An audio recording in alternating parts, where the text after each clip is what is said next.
And my apologies, my apologies. And welcome back, everyone. Welcome back to another edition here of HomeStory Cup. HomeStory Cup number 28, Revelation Retake. I'm of course host VIP, and with me, I'm joined by these amazing players and by the people in the chat as well. Welcome, one all. Who do apologize for some audio difficulties, but it should be smooth sailings from here on forward.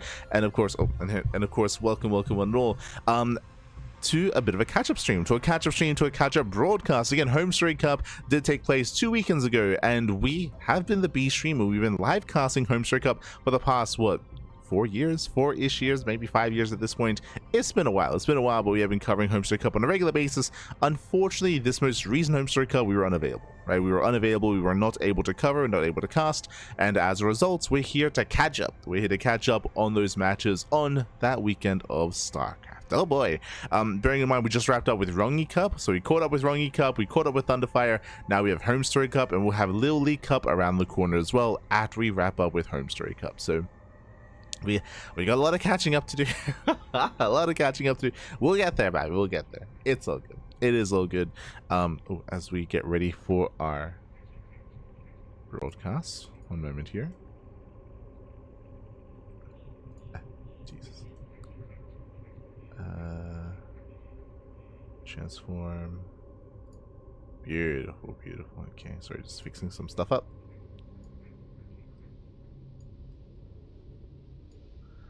But yes, we are going to be jumping into today's broadcast covering HomeStory Cup 28 Group A. Okay, so today's going to be Group A, tomorrow Group B. We're going to be working through the group stage one after the other, eventually into the playoffs and eventually crowning our HomeStory Cup champion. When it comes to this event, again, the international invites were quite minimal, as it typically is. It's very European focused, European centric, but a couple of Koreans were sent over. Shout out to Streamer Zoun, they were able to fly over and send over both SOS and NightMare. When it comes to Team Vitality, they sent over, I believe, Ryung and Zoun. So we did have some nice Korean representation there. We did have a couple of players, NightMare, SOS, Zoun, and Ryung. And of course, we have our typical regulars when it comes to the European region and the European scene as well.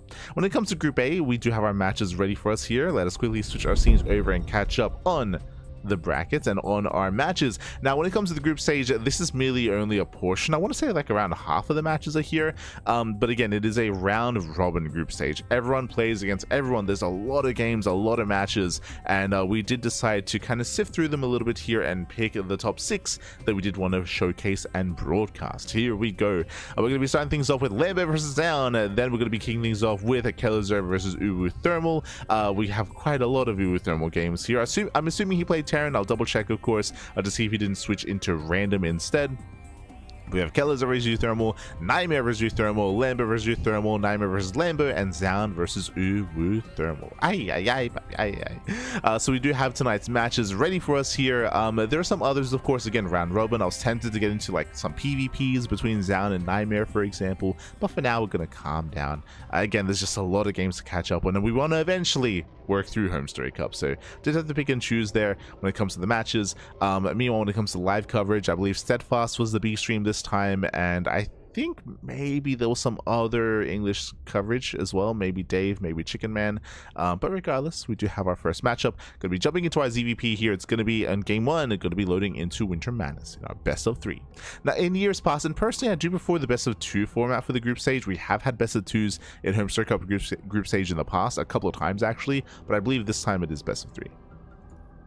This time we're delving into best of 3s instead. Let's go. Timu, we're oh no, Matthew, oh no. But here we go. Spawning in the bottom hand corner of Winter Madness, we have the German Zerg player. We have the red Zerg representing Shopify Rebellion. It is Lambo. And spawning in the top left hand corner, we have his opponents. We have the South Korean Protoss player, the blue Protoss representing Team Vitality. It is Zoun.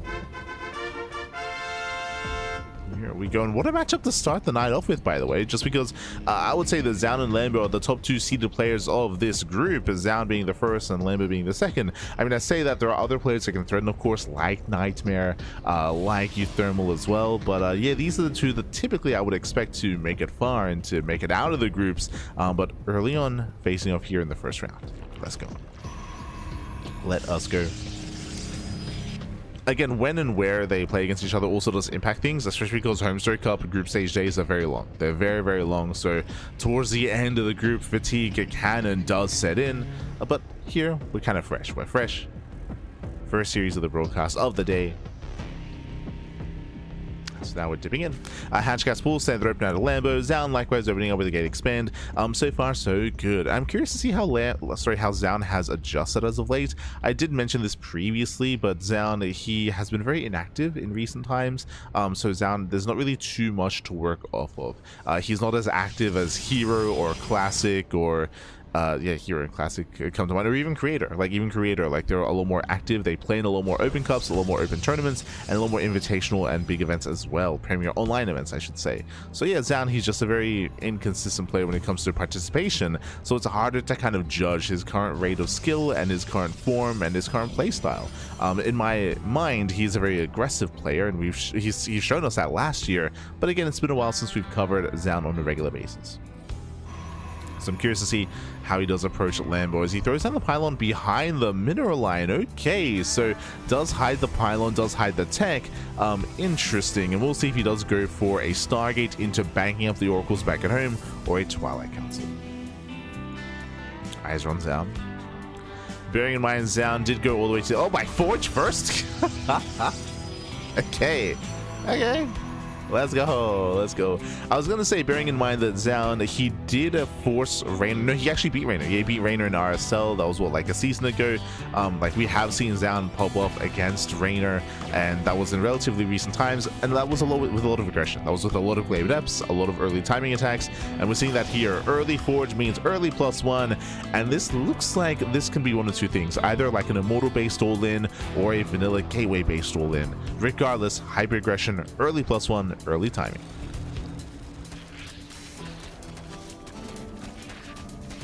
So I'm curious whether or not he gets the Twilight Council. As well, we have the answer to that. Twilight Council is going to be on the way. Now from here we can go Twilight Council into Temple Archives into Archon production with Slow Lord support, or we can go into Blink or Charge. Show us what you got. Meanwhile, Lambo's droning, saturating, getting his third base. Lambo's on the wiser. The Overlord Scout has been denied. Shout out to the Stalker that is on patrol. And Lambo currently has no idea what's going on.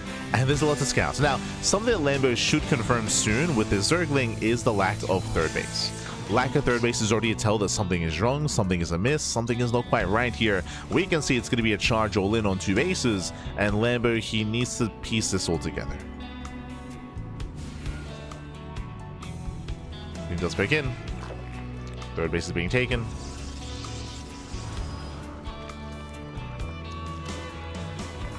But again, Lambo, yep, does play it safe. We do have a safety Roach Warren, so thankfully Lambo, he's aware that the third base has been delayed and that something is not quite right. He's also aware that there's no oracles, right? There's no oracles zooming across the map. There's no harassment back at home, so very low chance it was Stargate, a higher chance it was a Twilight Council instead.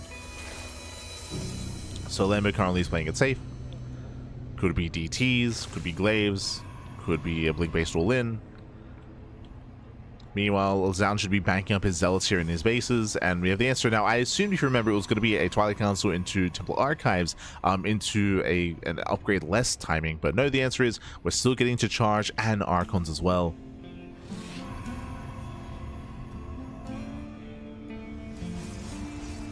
If Lambo skips Roach production, then he might just topple over. Gateways are amassing. It's a lot of gates.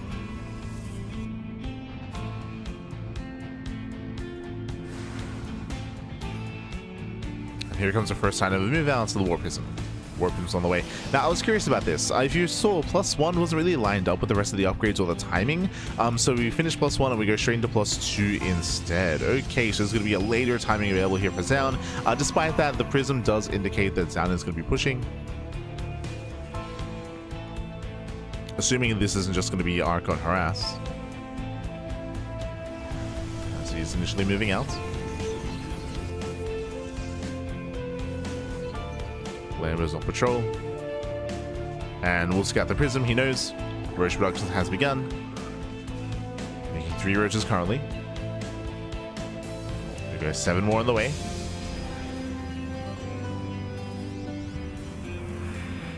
And it looks like the roaches will pop out just in time. It's close. It's quite close, but they should pop out.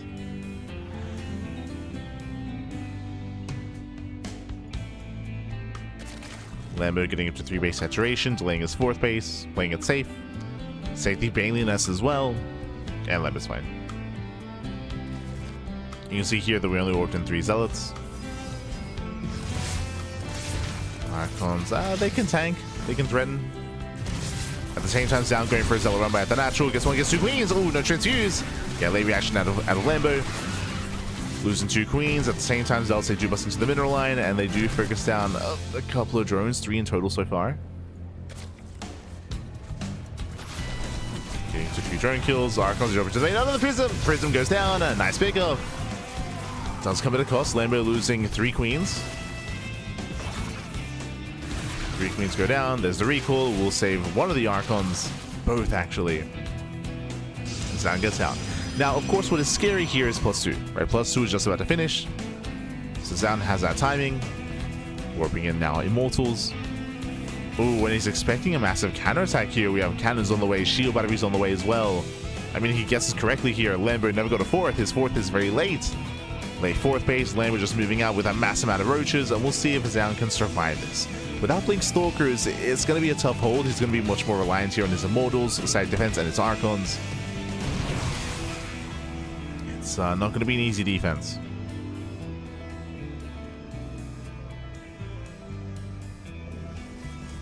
So far, there's 2. Okay, there we go. 2 Immortals. That moves down from his natural.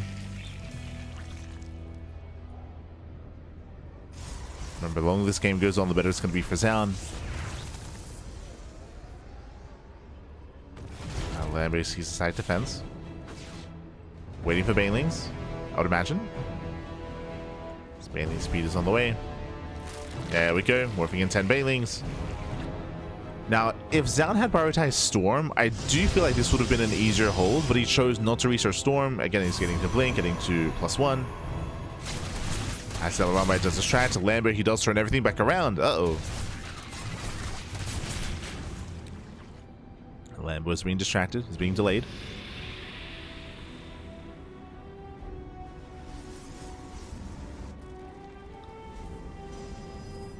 There are a couple of force fields. Jesus, that's a lot of Banelings. And again, this is where Storm would have been amazing. Zoun does see everything. Archons moving forward. Nice shuffling here by Zoun. Zealots hit the right hand side. And Lemon moves in. He even shows his force fields. Oh! He turns away the army, not bad. Banelings, they trickle in. So far, very nice control there by Zoun. Oh wait, he did lose an Archon. Yeah, did lose an Archon. Kites back, deals with all the Banelings. Now the Immortals are remaining. And it's only Roaches. Only Roaches. Lambo gets completely shut down. Very clean defense here by Zoun. Jesus.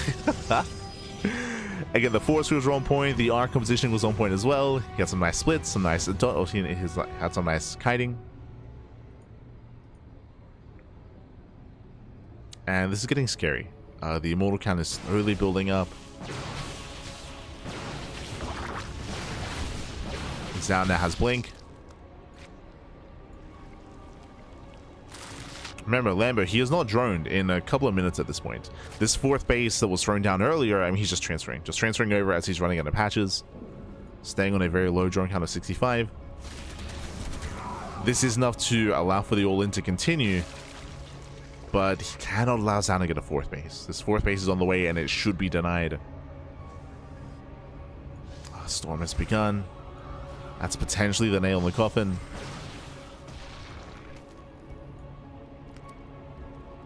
Lambo, he's got to end it soon.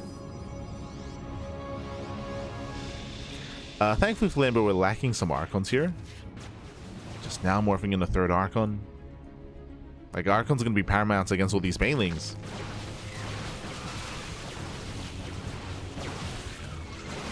Yeah, Lambo committing in. Zoun a little bit out of position. Shows his force fields. Oh, the Banelings get in. Yeah, they get into the mineral line. Alas, Zoun goes out of position. Banelings are headed for the High Templar. And Lambo, he may have just done it. Yeah, he may have just done it here. Zoun, he had the army to defend, he had the tools, but again, completely out of position. No force fields. Lack of engage. Oh my god. The Archons, though, they tank quite well. The Immortals will survive. No shot. They all live. And Zoun, he overwhelms. He overwhelms. He shuts down the main army. At the same time, the fourth base is barely going to go down. Zoun heals across the map. 12 drone kills. Lambo barely had an economy to begin with. So 12 more workers go down, and Zoun, he barely holds on. And once again, what's most impressive about this defense, he retains all the Immortals. Not a single Immortal went down. And Zoun, he actually retained his economy. When the Banelings got into the mineral line, I assumed that the workers would die, or at least the base would go down. The base survived, the workers survived as well. Yeah, that fight was not good enough for Lambo. And things are now looking bleak. They're looking very, very bleak here for Lambo.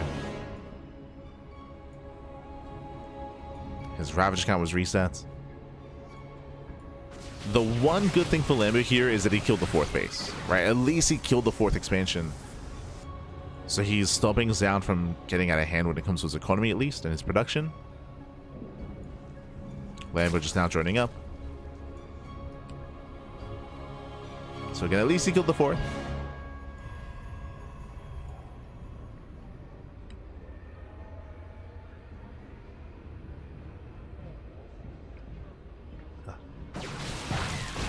Lambo picks in.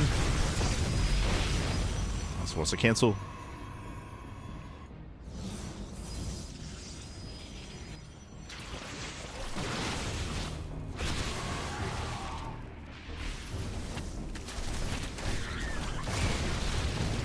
Yeah, and now Zoun, he's just breaking out. He's breaking out at this point.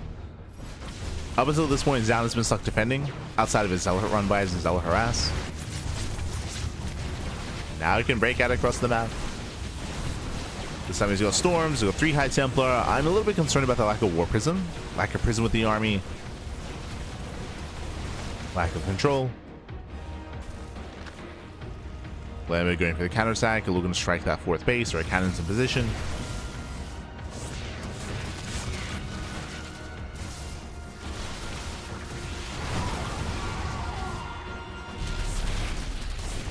Cannons are buying time for warpins. Zoun keeps pushing. And again, Lambo does not have enough. Losing another expansion. Fourth base goes down. Massive storms on the army. Lambo has to tank the storms. Forcing his way in, but the Immortals just go to town on this army. GG gets called, and Zoun, he takes game number 1. GG. Whew. GG, well played. Zoun takes the lead in the series. Again, it was just looking very, very rough there after the first failed all-in. But Lambo, he initially, I mean, the all-in makes sense when it comes to dealing with the initial Archon push and the Archon harass. He committed, he stayed on a very low drone count of 67, maxed out on Lingbane Roach Ravager, and that first assault, that first attack was brutal. Like, as if you recall, like we did compliment Zoun. Zoun had an incredible defense there, splitting, spreading, throwing in the force fields, tanking with the Archons. Like, that was a crazy fight, and Zoun did dominate. Lambo built up into a second wave, into a second push, which was a lot more successful. I was a little bit concerned because if you recall, Zoun was out of position. He was out of position. He was at the ramp outside of his natural instead of the entrance to his third base, so the Banelings got in, and a lot more damage was dealt than should have. But all the Immortals survived. Like Lambo, he failed to kill any of the Immortals, and in the end, it overextend. In the end, it failed to break Zoun. GG. GG, well played. Whew. With that, Zoun takes the lead in the series. Now we're going to be loading into game 2. Going to be loading into 10,000 feet. Let's go. Quack, baby, quack. As spawning in the top left-hand corner of 10,000 feet, we have the German Zerg player. We have the red Zerg representing Shanghai Rebellion. It is Lambo. And spawning in the bottom right-hand corner, we have his opponents. We have the South Korean Protoss player. We have the blue Protoss for Team Vitality. It is Zoun.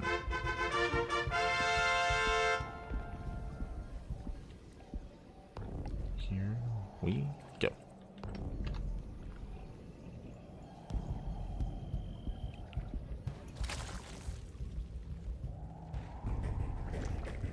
Here we go, as we are going to be settling in. Whew. And again, welcome to 10,000 feet. 10,000 feet is a much smaller map. The map pool, smaller map, shorter rush distance by ground. The chances, the likelihood of Lambo going for another all-in is quite high, to be honest. It's going to be quite high. So we're expecting aggression out of Lambo. Did fail in the first game, but here coming to game 2, I mean, he might even do something a little bit different. German taxis can be quite, or have been quite common here on 10,000 feet. That is going to be an option that's going to be available. Oh, they are in Germany, true. They're in Krefeld. There's a chance. Oh, was Lambo forced to take the unnatural natural? Expanding towards Zoun. Now, this could be a bit of a tell here. It is a little more common for Zerg players to take the linear third base. Taking the forward third, it does mean that Lambo can spread creep across the map even faster. So that might be a tell. Oh, as Zoun does let the pylon finish. Interesting. That is a much bigger investment here for Zoun.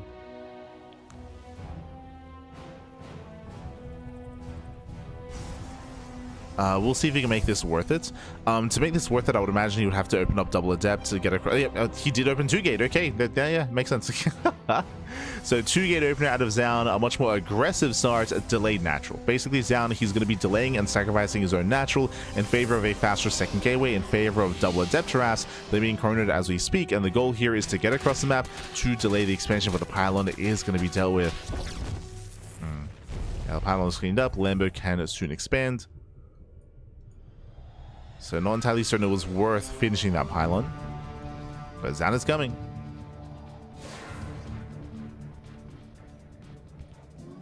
Toss shade across. And the pressure's on Zoun. Like Zoun, he needs to find some damage here, otherwise he'll just fall behind. His natural is so delayed.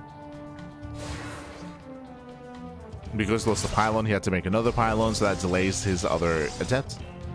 Delays his fourth adept. So far, this has not been worth it for Zoun. At least he is forcing out links from Lambo.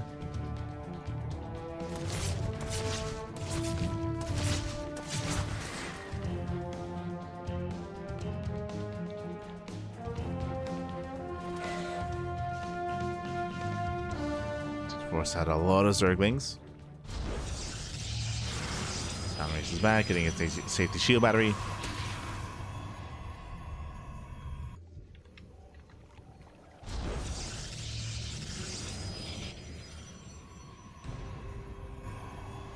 Stargate on the way.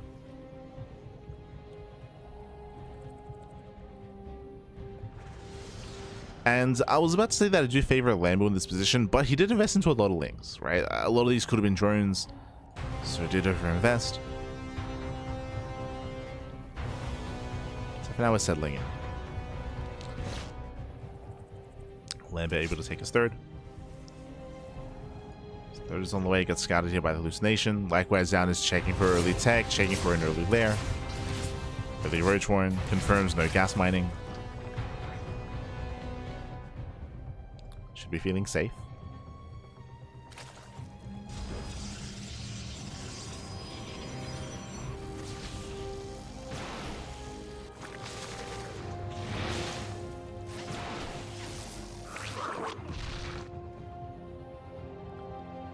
Oh my god.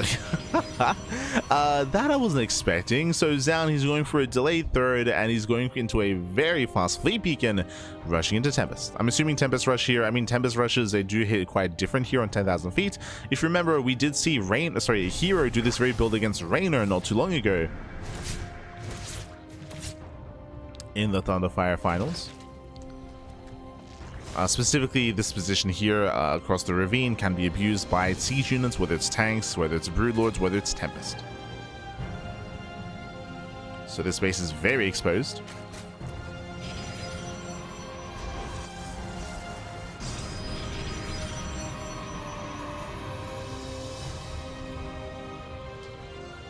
And here come the Tempest. They're coming.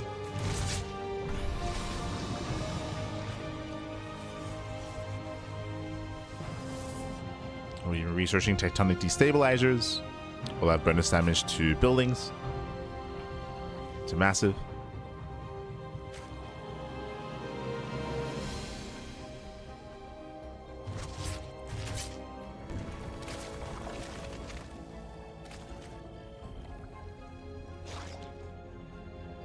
And currently Zoun is still playing blind. He has some spotted links at least. He's checking for expansions, checking for move outs, checking for War Prism Harass or anything like that, anything of that nature.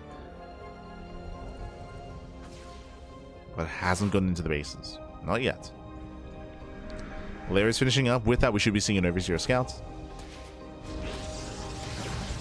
Until then, Lambo's playing it safe. Once again, building a bit of roaches.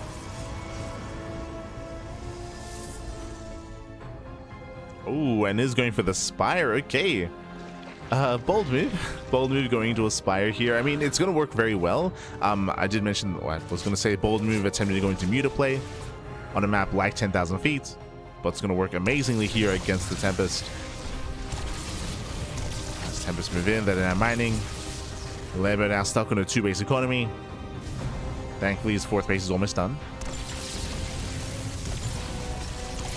Oh! It's Tempest, I gotta be careful.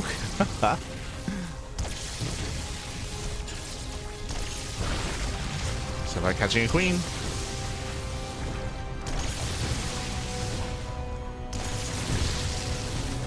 Queen goes down, Spore as well. Spire is almost done.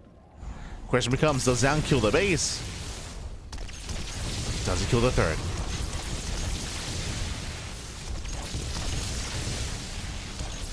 And the answer is yes. Okay, so he does kill the expansion. We see Lambo double expanding, getting his own 4th base, getting a backup 3rd as well.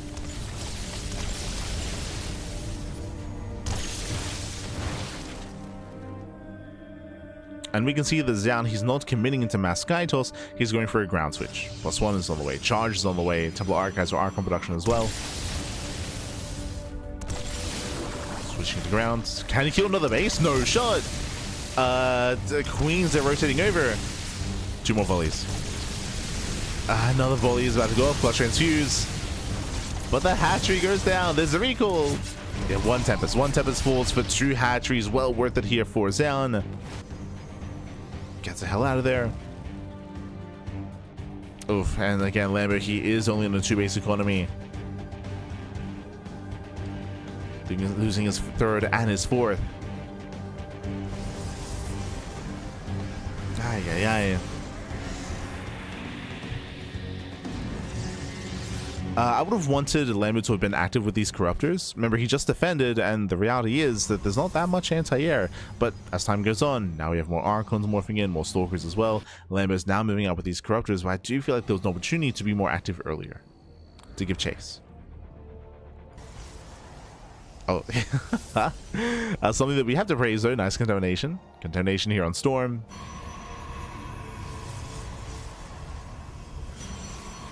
Got a full scout. Lambo, he's aware of the ground switch. True. He's aware. He's getting ready.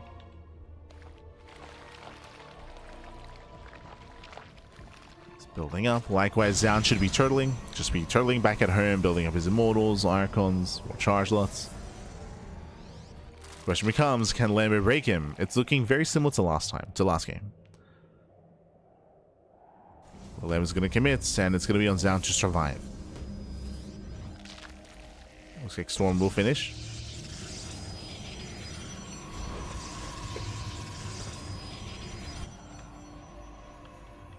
Yeah, we'll finish in time.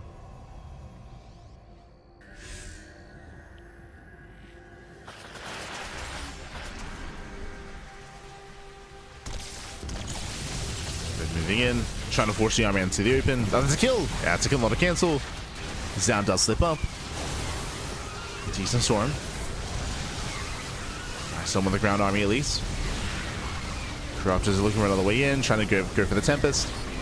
They attempt to flank, not able to. Nice movement here by Zoun. Very nice, actually. No, calm down. Corruptors being punished. And Zoun, he defends well. Defends very well here, even punishing once again the Corruptors. Another Storm lands. As he's defending, a Depth harass across the map, and a Zealot run by as well. Oof. Getting 7 drones. 7 drones go down. Shades into the mineral line. Boys are being pulled. More drones are falling. Lambo dropping down to 67 workers. 3 base economy. Ay, ay, ay. And Lambo's being forced all in. He's being forced to commit. He's maxed out. Has to find more damage here. He can at least cancel the fourth. Oof. Storms are landing. Yeah, storms are landing. Corruptor's 8 attempt to split. Going for the Tempest. He commits. He commits in. He gets one. Gets one. Gets two. Two Nevis go down. Running out of storms. Oof. Final High Templar does fall. No more storms left. And Lambo, he may have just started here. He's going to kill every single Tempest. Yeah, all the Tempests go down. Only one Immortal. Ah, you only need one. Never mind. Only need one here. As Lambo, he'll lose the entire army. Corruptions did make it out. Now, once again, at least Lambo kills the fourth base, but this was an expensive trade. It was expensive. Can he keep doing it, though? He's going to rebuild, remax, and do that again.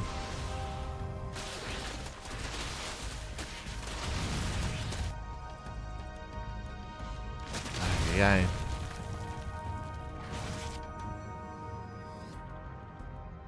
Lambo, he's joining up a little bit further, thankfully. This time Lambo's ready for the Zealots. Ready for the runway.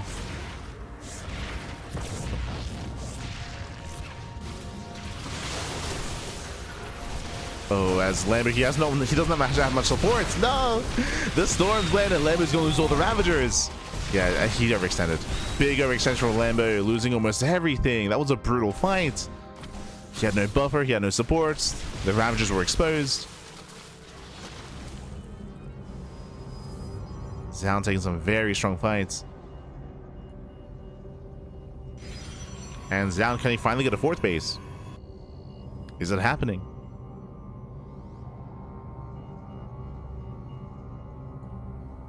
Seems like the soup, yes, the soup does lie. True, true. Like Lambo, he's been like maxing up like 40, 50, 60 army supply. The soup is lying to you. Zoun has a superior composition.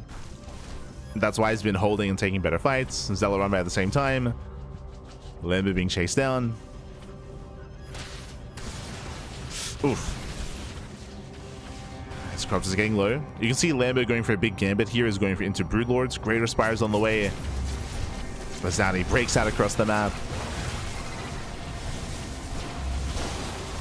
Oh, we gotta hold on to those storms though. A better storm towards the end. Jesus. As Lambo does take the entire storm to the face. Another hatchery goes down. Lambo is hurting.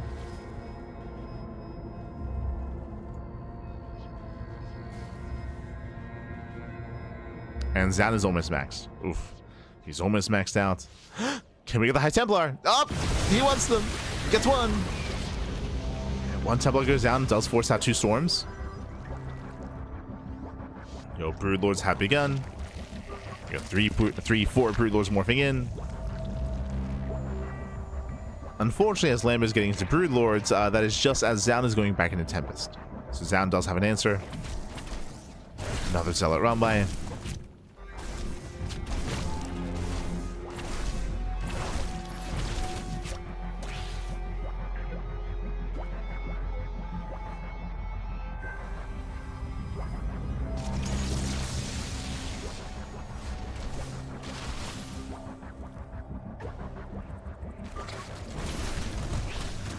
Broodlords are scouted. So nice run by here by Zoun. Starts up more Tempest. And the scariest thing about all of this here, as the game is kind of slowing down a little bit, our players have some room to breathe. This is benefiting Zoun more. One of the reasons why the game was as close as it was because Lambo was denying the fourth base. Time and time again, I want to say 3 different times he killed this fourth expansion, but now it's up. Now it's up. Now it's fully saturated. Now we have cannon shield batteries, and now we even have a 5th base on the way. And so now finally Zoun can max out, and Zoun supply doesn't lie. Like that's the scary thing, Papi. Zoun with a max out supply, with a max out army here is terrifying. And Lambo's being outscaled. Lambo's being outscaled. He's stuck on roaches. He's about to get surrounded. Oh no. As Lambo does get caught out, losing all these roaches on the left hand side. Nice clean up here by Zoun. And Lambo, he does have a secondary army on the right-hand side as well, but again, it's just purely roaches. He's trying to build up his Infestor account, trying to go Broodlord Infestor. But Zoun, he doesn't have the economy for it. Lambo, he needs more time. Lambo needs more time. And Zoun, he denies mining. We spoke about it earlier, but this position is going to be abused. Tempest taking knock down the expansion. Zelt's here towards left-hand side as well. Zelt's everywhere. No. Yeah, Lambo's being torn apart. Now, he has built up his Infestor count. He has one fight. He has one good fight in him. With all these Infestors, Neural has finished researching. So his army has potential. Oh, Jesus. Has to make sure he doesn't get caught out.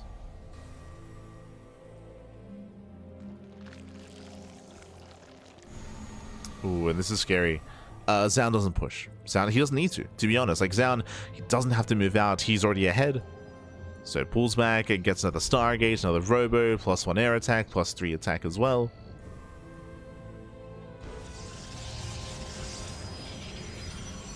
Zoun can just chill.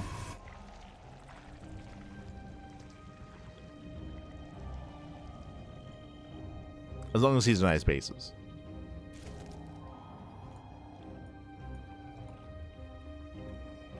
On the right. Ooh, Zoun, he wants that hatchery. Yeah, he wants, I think he's gonna get it as well. Lemon moves in. Zoun is out of position. Zoun responds. Here come the zealots. He wants the next, so he wants the hatchery. He wants it. Lambo gets caught. Yeah, he gets caught out. He might catch these two iTemplar. He will. Gets one, gets two. Zealots take all the hatchery. Nice run by here from Lambo. He does kill two iTemplar at least. No, the Infestors! No! Oh my god, get out of here! Forces a fungal, gets one! One Infestor goes down. That was worth it for Zoun. That was worth it. Zoun is coming. Now, this is what we could try to neural all these Archons. There we go, neurals 1, 2, 3. Neurals 3 Archons. Nice fungal on the Tempest. Very nice fungal. Tempest go down. And Lambert takes a better fight. For the first time in a long time, Lambert does take a better fight here compared to Zoun. And then we're just gonna just neural. Like, it's all about the Infestors. Neural the Archons. Fungal the Tempest. Avoid the High Templar. Stardust, speaking of. Feedbacks, they come in.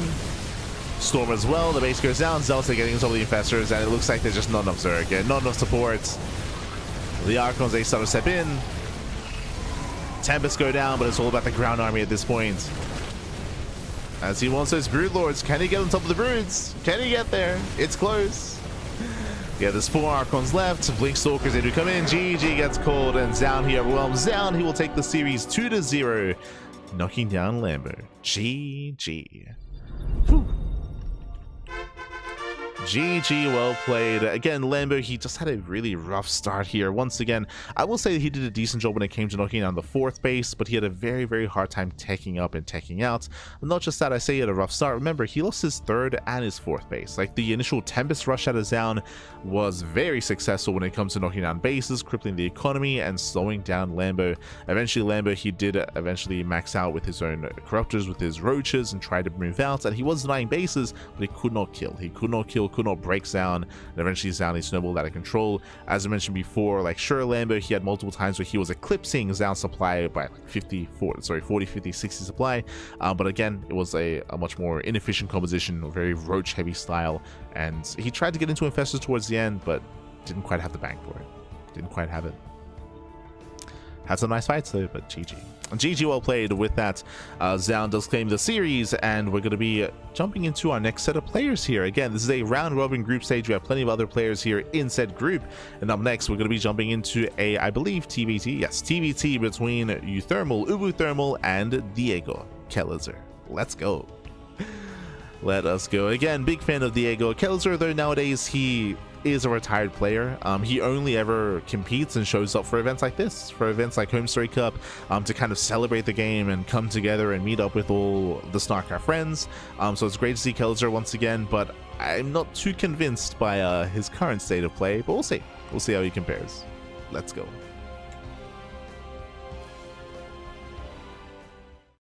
So we have our TBT.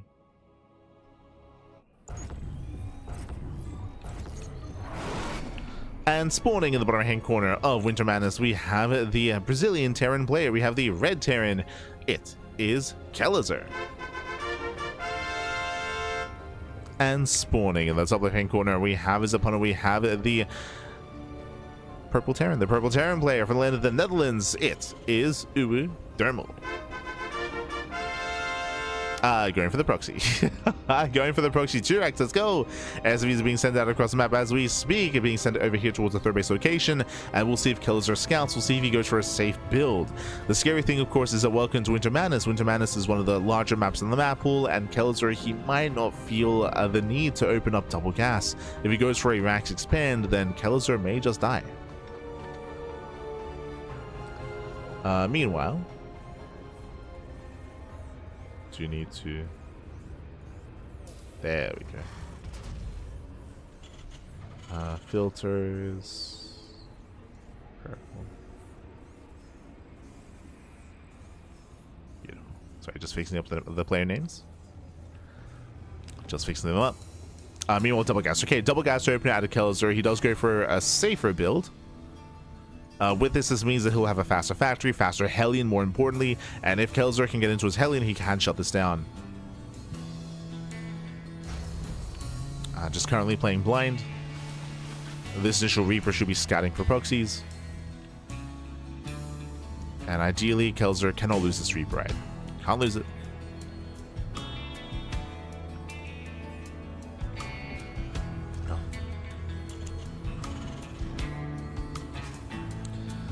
Factories in production. Reapers are coming.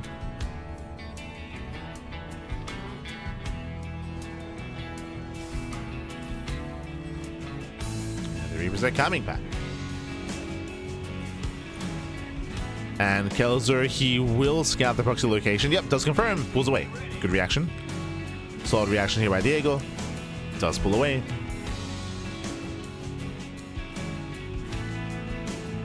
It does pre-pull the boys. And the boys, they hit the tank. And so far so good here for Kelazhur. He has the tools to defend. Oh my god.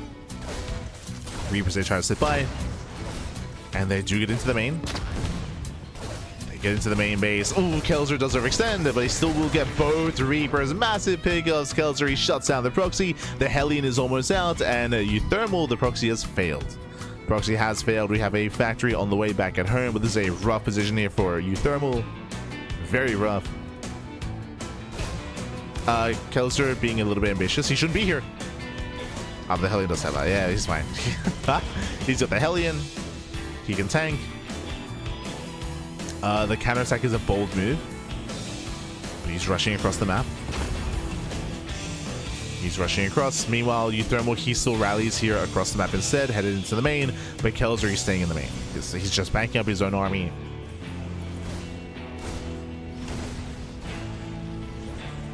Boys are being pulled. uThermal is in danger. He's in danger, man. Can his Reapers assault? Oh, he loses another Reaper. Yeah, another Reaper goes down. I should snipe that final Reaper as well. Ooh, oh, it's a bit of miscontrol though. And miscontrol by Kelazhur.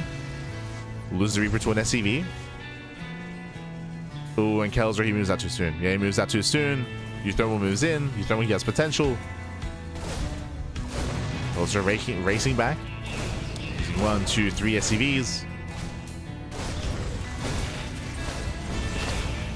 But it is going to be a one-way trip. Yeah, it's going to be one-way. 5 SCV kills. Despite that, Kelazhur is still ahead. He's still ahead in worker, still ahead in economy. He has 2 bases. uThermal still on a 1 base all in. And he's going for proxy Banshee, I would assume. Okay. No shot this is proxy BC. Oh, does he go for the fusion core? He does. Proxy BC, fusion core is on the way. Massive gamble here for uThermal. This can work if given time. If he's given time, The problem, of course, is that uThermal, his production is floating. His racks are floating back home. So he has no Reaper production. But the Cyclone is on the way.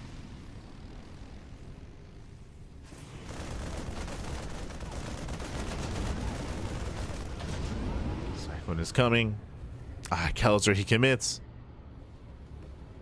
And uThermal, he's so far away here from his BC. It's so far away.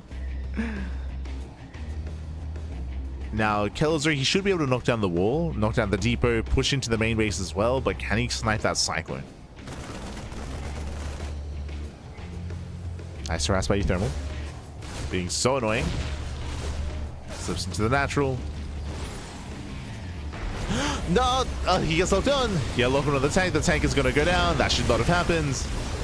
Yeah, that should not have happened here. Yeah, the tank does fall. Kelazhur, he slips up. Big mistake. And that means that the Hellions, they still cannot get in.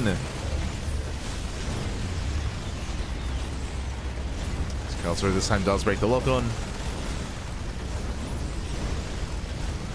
BC is on the way. But he gets in. Yeah, he does bust on in. Again, he wants that Hellion. He wants him. Yeah, the Hellion's going to be chased down. We have the match repair of the Hellion. Sorry, the Cyclone, I meant to say. Cyclone does survive. I'm saying Hellion. The other one. The mech unit. And uThermal does save the Cyclone. Barely saves the Cyclone. BC's coming. What's the anti-air looking like? There is another Cyclone on the way here for Kelazhur. He's getting one Cyclone, getting some Marines. But limited anti-air. He's scouting on the right-hand side. This one battlecruiser can do devastating damage.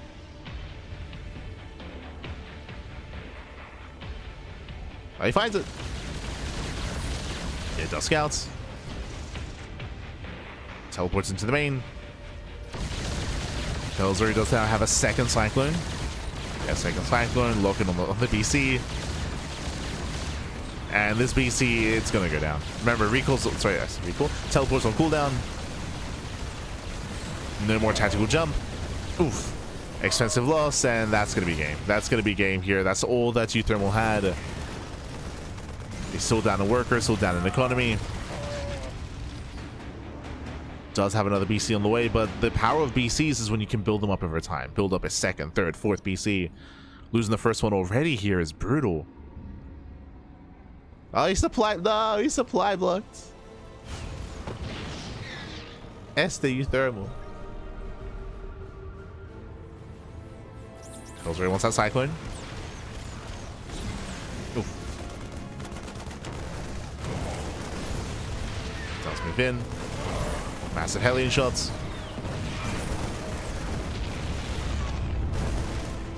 Yeah, with the power of these Ravens, with those auto turrets as well. Kelazhur takes over the natural.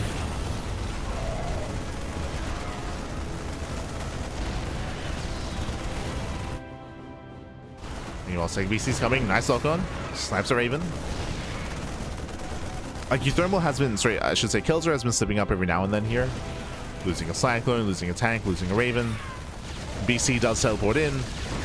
Oh, where's the second Cyclone? Yeah, late Cyclone here, late production.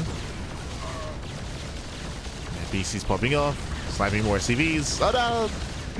Cyclone overextends. This BC is getting out of hand. But does go down. The power of one Cyclone takes down the BC.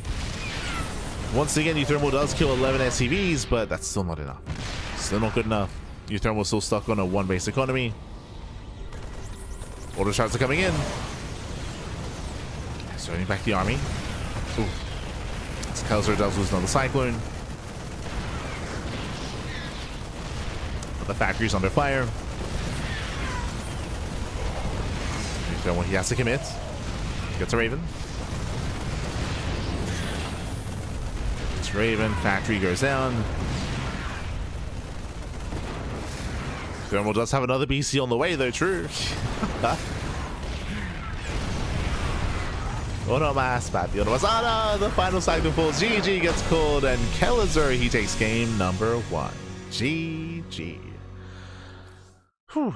GG, well played. As we are getting into our next game, as Kelazhur does take lead here in the series. Again, uThermal did gamble quite heavily going for the proxy 2 racks. As a reminder, uThermal did overextend. He lost his first 2 Reapers early on, and that should have been game. That should have been game then and there, losing those first 2 Reapers. We saw that uThermal, he did elongate the game. He was able to get into his factory back at home. We saw that Kelazhur made mistakes. He got his own SCV surrounded, and he got caught out, and he lost 2 SCVs to... he lost his 2 Reapers across the map. They got surrounded. He lost 2 Reapers to SCVs, which was brutal. So again, some mistakes on both sides here, but overall Kelazhur had a massive lead and just snowballed out of control from there. GG, well played. With that, Kelazhur does take a lead, and we'll see if uThermal can bounce back and force the ace match. Let's go. Let's go. Tier 3 unit countered by a tier 2 unit. Turn is so dumb. As a reminder, as you mentioned, the power of BCs does come when it comes to massing them up into multiple battle cruisers. The same thing would occur with, say, like a Proto Skytos unit. Like, technically, a single Cyclone will kill a Tempest or a Carrier. Like, as long as the Cyclone has vision that the lock-on isn't broken, of course. Like, will also do the same thing. As we mentioned, it's more about like building up to critical mass and preserving them over time. Unfortunately, because uThermal teleported into the base, it meant that he couldn't teleport out, right? It meant that he couldn't preserve his BCs over time. But here we go, spawning in the bottom right-hand corner of 10,000 feet, we have the Brazilian Terran player. We have the red Terran. Oh, leading the series 1-0, it is Kelazhur.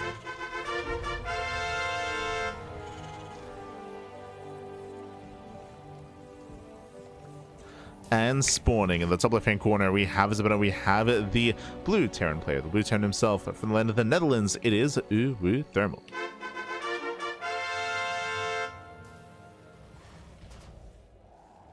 Here we go. As uThermal does open up with a hidden racks in his main. Basically what's happening here is that uThermal's trying to make it look like he's cheating. When an SCV scout comes in, if an SCV scout comes in, we'll see that the racks is missing, and uThermal's hoping for an overreaction. The problem is that SCV scouts are quite rare in TBT. They are quite rare.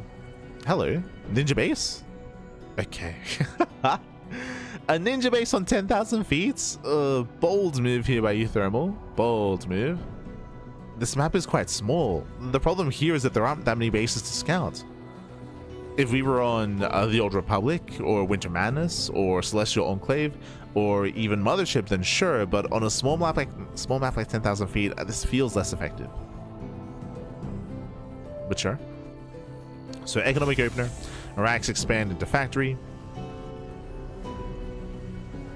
uThermal is going to be scouting for proxies, does check the triangular location. So Kelazhur is scouting.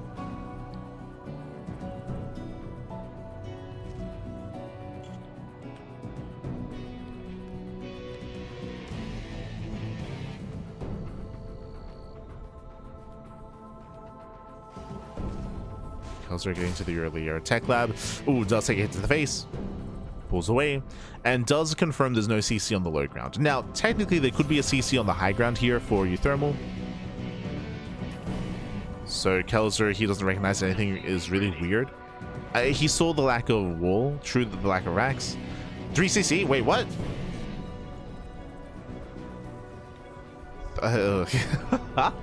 So racks expanded the factory into a 3rd CC. Hyper greed out of uThermal. Reapers they poke in. Kelazhur, he has the high ground, bullies the Reaper. And Reaper gets shut down. CC is delayed. Hellions will clean this up.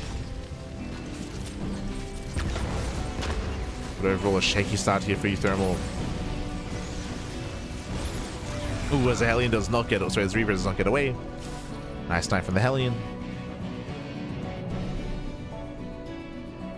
And again, we'll see if uThermal gets away with the command center.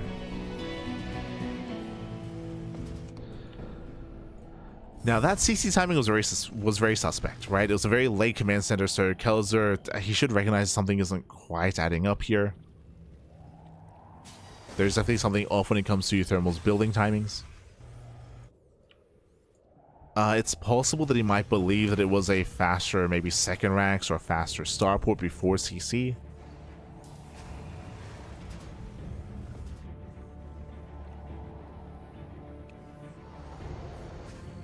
Now there, Kelazhur building up.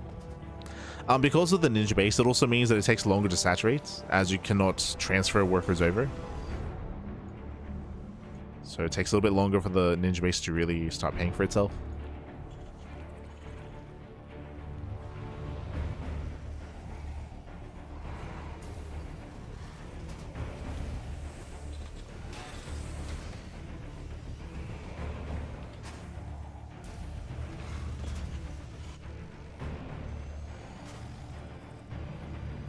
As uThermal is going into reactor mass Hellion. Oh, okay. Into mech. Second factory's on the way, so uThermal building up into mech. Mass Hellion in TVT has potential to get into mineral lines. We have seen that in the past. But in a head-on fight, it can't really hold its own.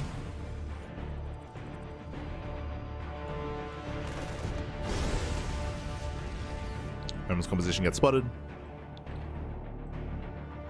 Kelazhur moving out.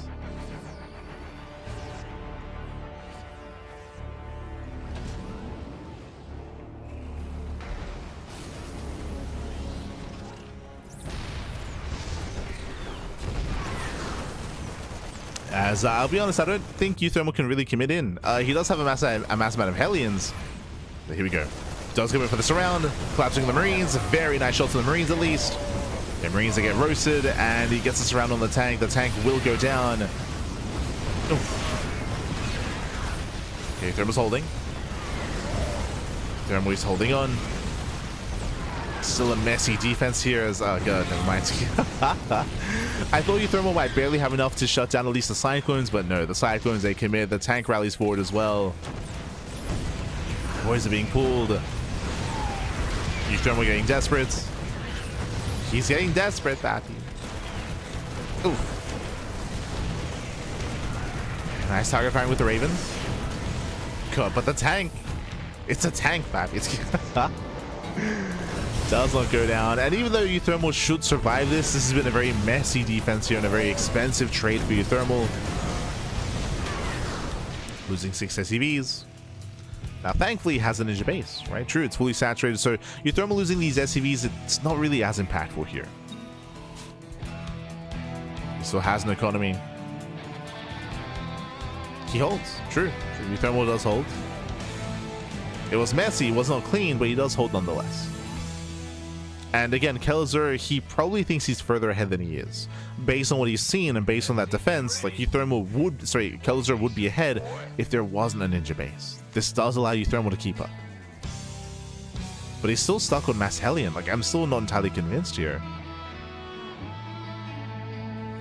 Does bypass the army though, okay. Can't hit the mineral line.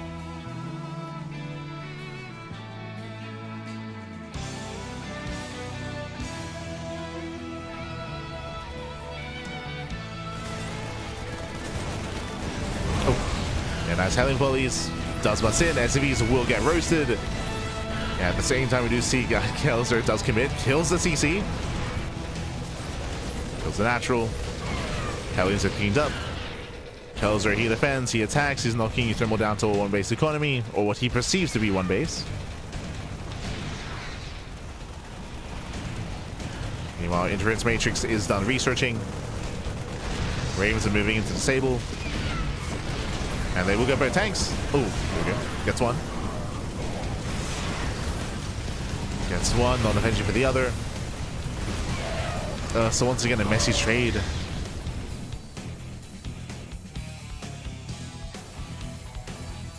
And after killing the natural, Kelazhur now should be thinking about ninja bases. Because he's like, why is uThermal still in this game? Why is he still in this game if he lost his natural base? Like, no shot. So that should prompt Kelazhur. Where are we dropping?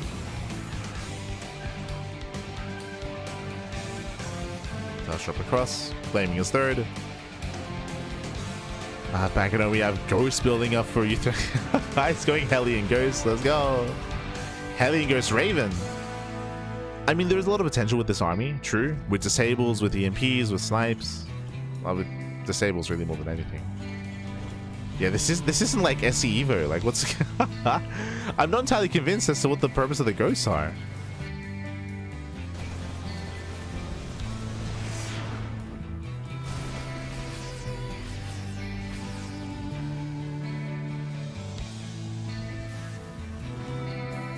I guess they can EMP the medevacs. They can snipe the Marauder. True. I guess. Is that his answer to the Marauders?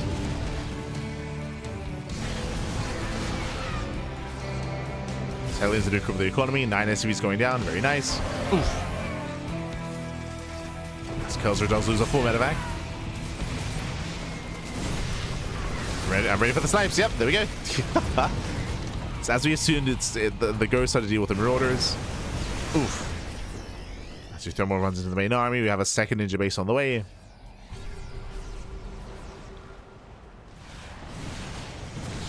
Kelazhur, does he have enough support here for his tanks? I'm not too convinced. The drop is popping up.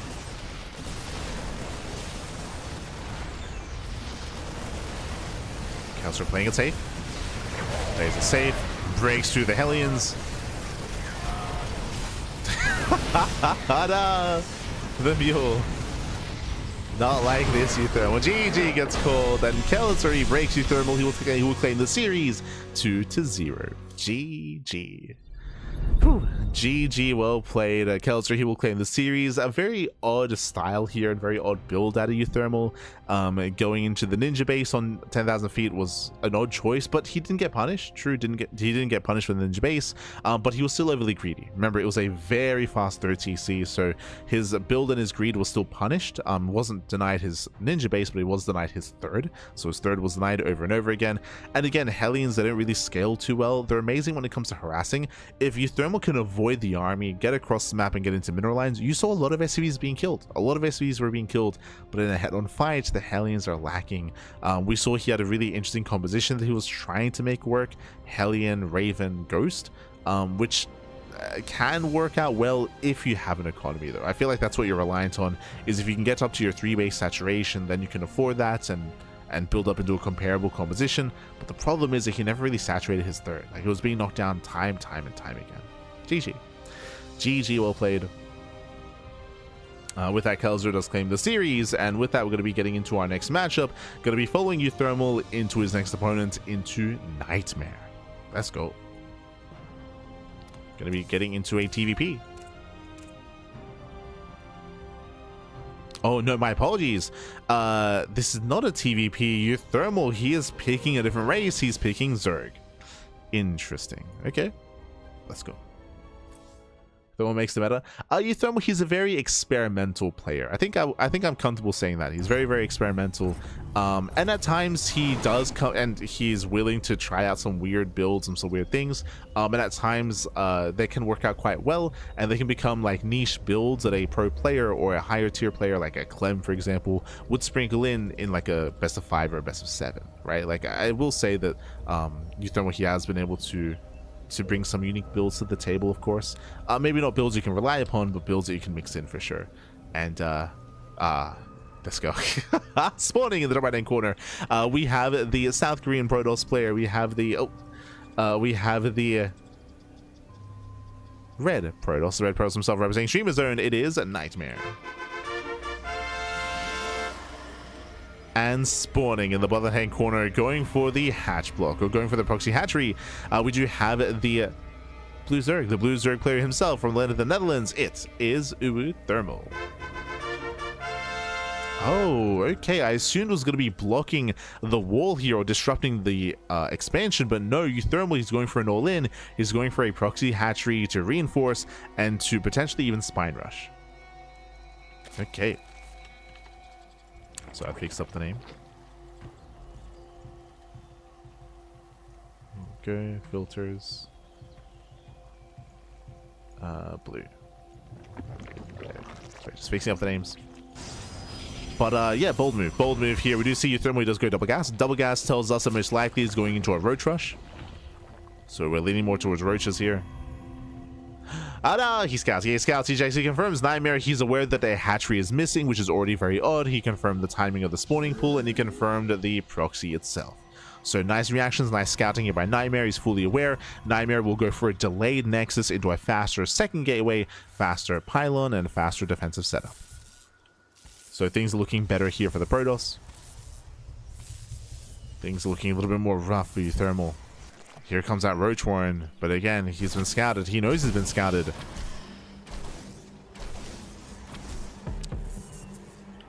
NightMare, he does scout, he does confirm the Roach Warren itself. We can see uThermal going into Burrow.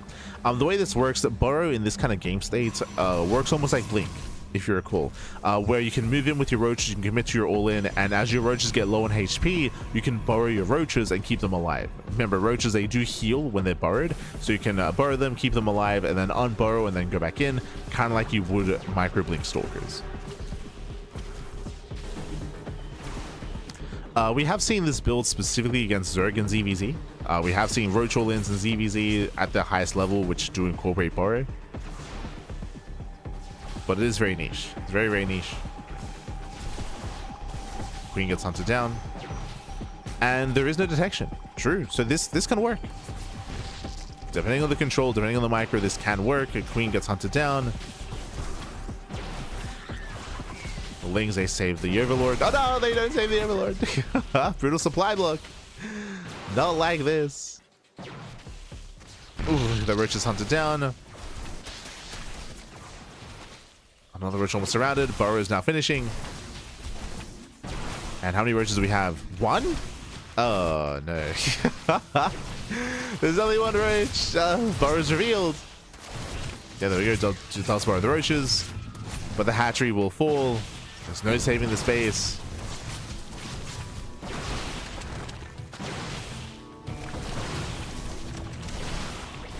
As the hatchery goes down. And again, technically with good control, with good micro, uThermal should never lose a Roach. He should never lose a Roach.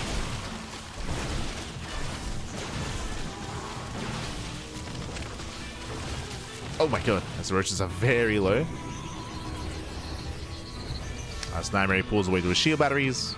Likewise, NightMare hasn't lost any units either. And in time, we're going to have the Observer. The Observer will spell the end of the game. uThermal gets one Stalker. No, he loses the Roach. It does trade. They'll sip up.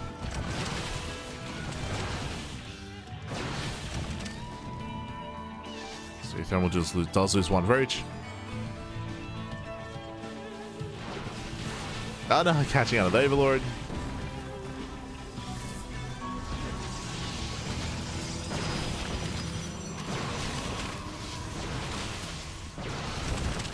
Yeah, and with help of all these shield batteries, like even though sure uThermal can heal up, so can NightMare. And the Observer arrives. Yep, the Observer arrives. GG gets called. That's the end of the all-in, and NightMare will take game number 1. GG. Whew. GG, well played. Again, it was a cheeky build by uThermal. Unfortunately, NightMare was very quick to scout and very quick to react. NightMare, he noticed how late the spawning pool timing, I should say. He noticed the lack of expansion, so that prompted him to check and scout for a proxy. And once he saw it, he was able to set up back at home, throw down his second gateway, throw down his second pylon, throw down his shield batteries, stay on one base as well, and shut down that hatchery. So unfortunately, uThermal didn't really have the momentum he needed to keep that going and to pull off that all-in. GG. GG, well played. Again, the once bar was revealed, and it was forced to be revealed early is the problem as well. NightMare was able to just react, respond, throw down that robo, get detection. GG. As we are now getting into game number 2 and spawning in the bottom right hand corner. We have the South Korean Protoss player. We have the red Protoss leading the series 1-0, representing Streamer Zone. It is NightMare. And spawning in the top left hand corner, we have his opponents. We have the blue Terran player. We have the blue Terran. We have the blue Terran himself, representing the land of the, well, from the land of the Netherlands. It is uThermal. Let's go. Oh, going for another proxy. Okay, does move out with the SCV, going for another proxy. Throws down the racks across the map, but this time there's no second SCV. True. There is no second SCV. You can see the NightMare scouting for the proxy. He's aware that a Rax is missing. So NightMare, he's on the hunt. Based on the rally, he will find the racks. He will confirm. And it looks like just a singular proxy racks into a factory back at home. No! Oh, he does re-rally. Yeah, he does re-rally. He will fail to scout the proxy. Okay. NightMare's in the dark. Originally, his rally, his patrol, his marker was actually on the proxy, but then did change it.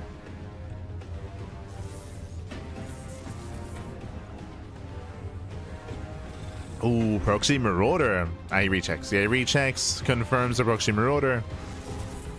NightMare is aware, and he lets uThermal know that he knows. Lets him know.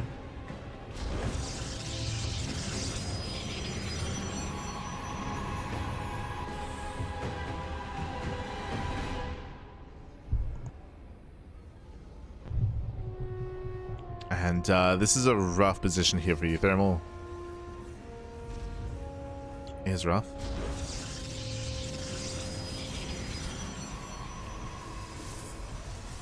Kelazhur is on the way. The probe did rescout and did reconfirm.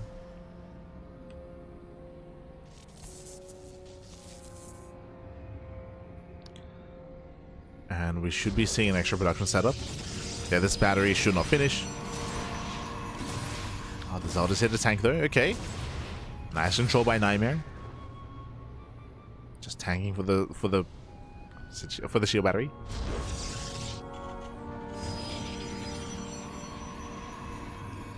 Does tank. Zones away the Marauders. uThermal going for zone 111, going for the proxy starport. Okay, let's go. I would imagine for a medevac, for a drop into the main, that would make the most sense in my mind. To bypass all the batteries and to bypass the army. As NightMare's being a little more proactive here. He has to back off. But down! We lose a Stalker. And NightMare here extends. One Stalker will go down. Trading 1-to-1.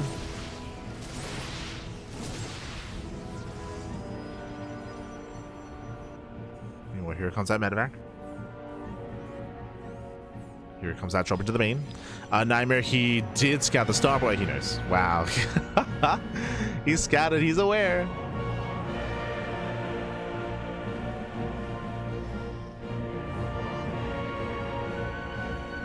So he should be aware of the potential for drop into the main.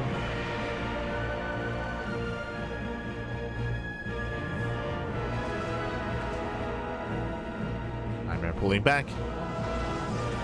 NightMare's in position. Ooh, I'll pick up. And I saved the by uThermal. Saves the Marauder. Drops everything into the main base. Avoids it being pulled. Oh, nice retargeting out of NightMare. Very nice. And NightMare will hold. He will hold. He'll still bleed out a lot of probes. Oh my god. 5 probes go down.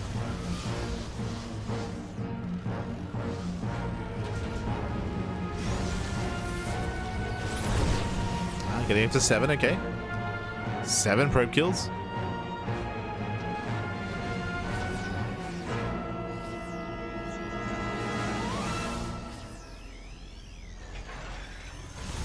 This liberation has arrived. uThermal, he can still pull this off. He's retained a lot of Marauders. We got Stim on the way. Ooh, as one Marauder does finally go down. Gets one. Takes down the Liberator as well. But there's still 4 Marauders left over. And uThermal, he's done it. uThermal, he's doing it. Ah, God. He's breaking through, man. He's so close. And Ash Control saves a Marauder.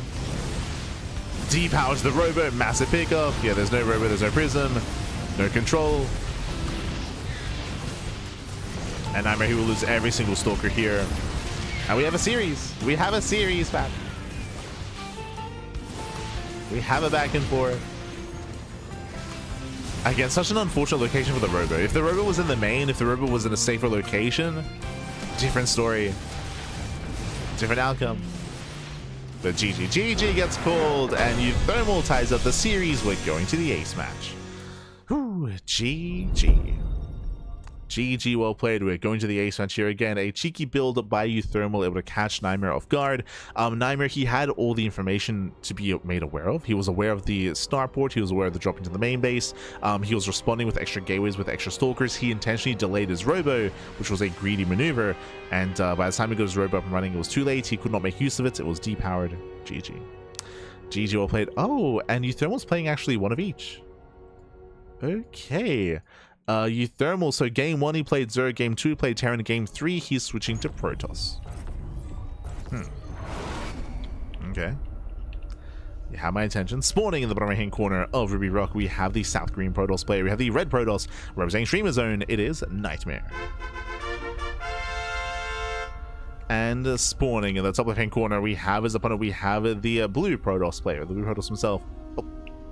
From the land of the Netherlands, it is uThermal.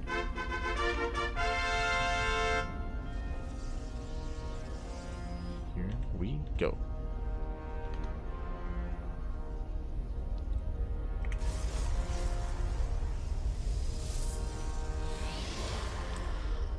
So here we go. We are going to be settling in. And we'll see what kind of builds uThermal has for PvP, as he does actually hide his first gateway. So he does hide his gateway, trying to make it look like he's being more aggressive and more cheesy than he really is. NightMare comes in with the probe scouts, and we'll see how NightMare reacts.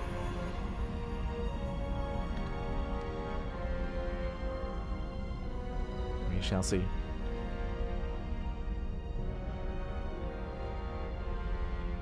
As NightMare confirms that the pylon is missing. Should check the natural. That should be the first location to confirm. He's going further in, sends out a second probe, looking for proxies.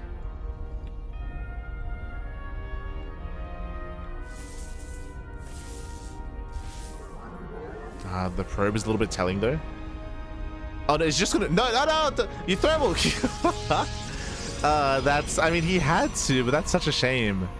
uThermal, so what happened here is that because uThermal didn't keep a probe in this proxy location, he had to send a probe down to start a cybercore because he had no pylon in the main.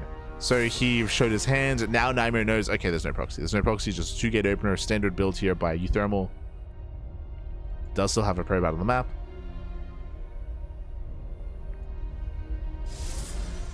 Now, uThermal, he did force an overreaction here. You can see that we have a second pylon at the ramp. He also forced a second worker out to scout. So there was some inverted damage. True. Meanwhile, uThermal going for the proxy, going for the one base all in. Leaning towards a proxy robo, but we'll see. Cybercore is done. There it is, proxy robo, one base all in. Let's go. And NightMare is scouting.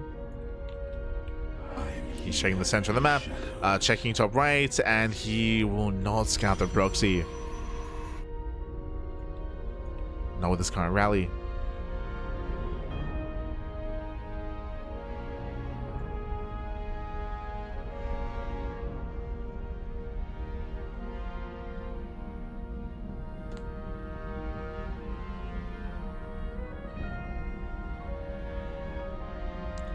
Here's NightMare still searching.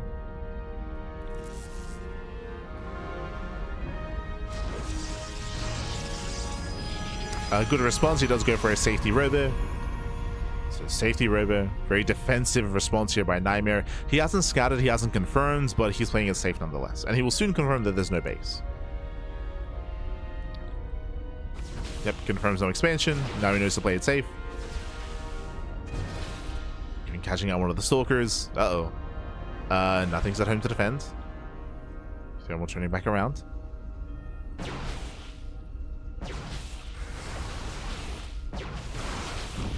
As NightMare, he gets 1, he gets 2, he gets 3. Yeah, 3 probe kills. Very nice. 3 probes for 1 stalker. No, NightMare, he gets in. He slips into the main, going for the pylon. He's inside the house, papi. With this NightMare, he can warp in adepts. Yes, there is a battery, but 2 adepts do not care about a battery. 2 adepts will one-shot probes, so this can potentially end the game. uThermal is moving in. Here comes the warp in. 2 adepts. So these adepts will cripple the economy. They will cripple. There is potential for a recall. uThermal pushing off the ramp into a defensive immortal. Does get one of the pylons. They bust in. Yeah, they bust in, getting 1, 2, 3, 4, 5, 6, getting up to 7 probes. Can we get up to 10? Oh boy. No target firing, A move. So Adepto left an A move, 8 probes go down. Could have been worse, but still nice damage here for NightMare, and uThermal's all in. uThermal's all in. Nice force field, Prism gets low. Jesus, and with 2 immortals, NightMare, he shuts this down.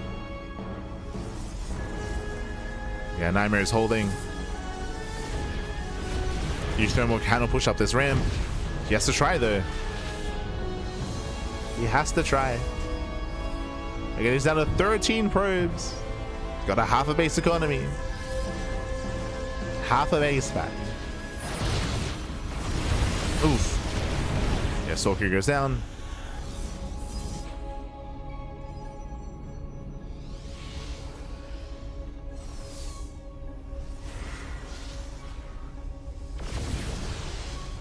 Getting our Stalker to an FC, get back into the main.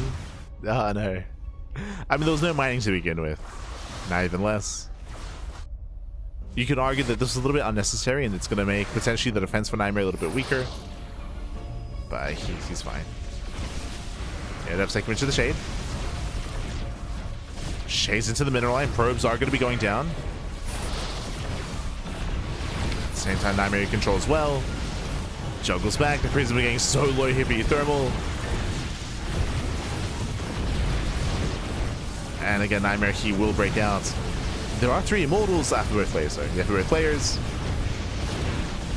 uThermal down to 1 Stalker, down to 1 Sentry, down to 2 immortals. There's barely an army left here for uThermal.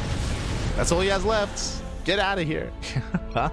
And GG gets called. NightMare, who will claim the series 2-1 and will take down uThermal. GG.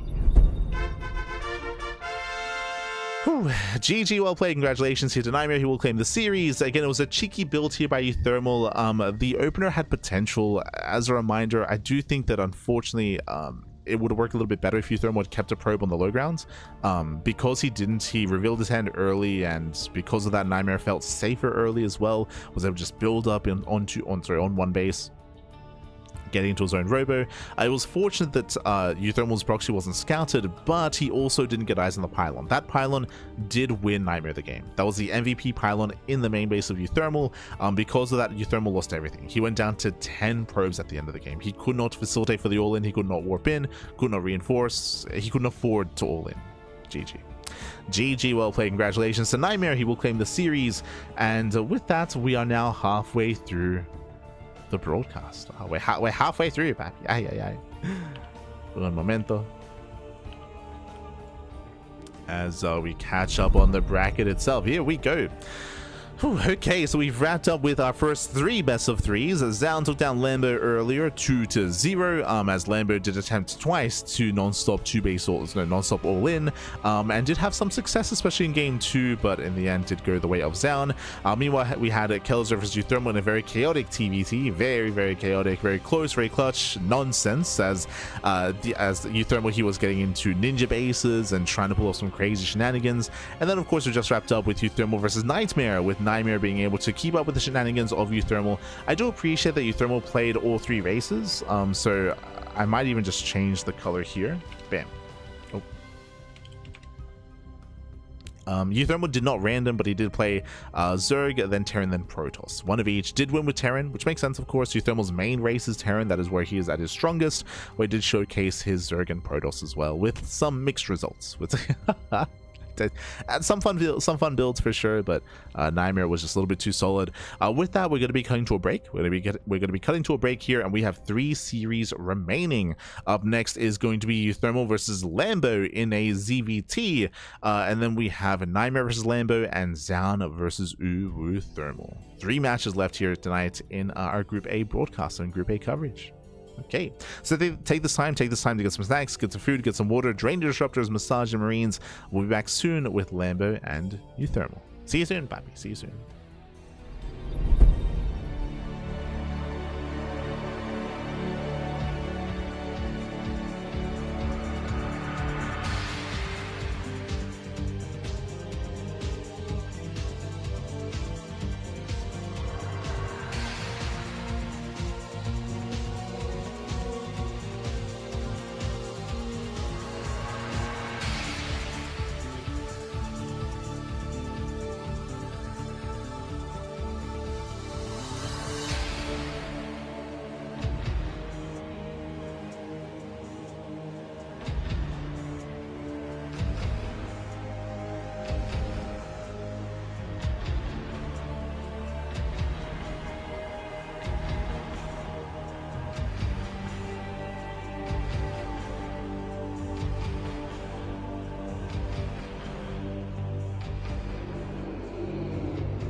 Welcome back, everyone. Welcome back to our coverage of the HomeStory Cup 28 Revelation Retake.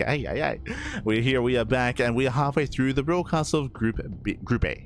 We're covering Group A, of course. We just wrapped up with 3 best of 3s, and we have 3 best of 3s remaining. Up next, we have Lambo versus uThermal. uThermal, he has been hyper aggressive and hyper cheesy throughout the entire broadcast so far, and I would imagine that trend will continue. Imagine that trend will continue coming into Lambo series as well, and I'm most curious to see if uThermal does switch races. Last series he did switch race, playing Terran, Protoss, and Zerg. We'll see if that trend continues here or if he commits to pure Terran. Let's go. let's go. Spawning in the bottom right-hand corner. Oh, bottom right-hand corner here of Winter Madness, we have the German Zurich player. The German Zurich player, the red Zurich representing Shopify Rebellion. It is Lambo. Ah, un momento. There we go. And spawning in the top left-hand corner, we have his opponents. We have the Blue Terran, the Blue Terran player himself. And in the Netherlands, it is uThermal. Here we go. We're getting into our TVZ. We're getting into our fourth best of 3 of the broadcast. And again, our eyes are on uThermal. We're expecting him to cheese, to proxy, to all-ins every game in this series. And we'll see what kind of aggression he goes for this time. There are a lot of variations you can embrace, of course, going into, say, Blue Flame Hellbats, to get into BC-based builds as well, going into proxies. There are some wild builds where you can go into, like, Fast Ghost, for example. Like, I'm just trying to think a little bit more abstract and think a little bit more outside the box, as we do not expect to see standard play out of uThermal. Like, there are some standard all-ins you could go for, like a 3-base 8 racks, for example, was very common last year and was very prevalent in the meta. So there are some more like common all-ins, but I don't really know if uThermal's one to embrace that. We'll see. He often does his own thing. For now, standard opener, racks expand, getting toward our own natural. So far, so good.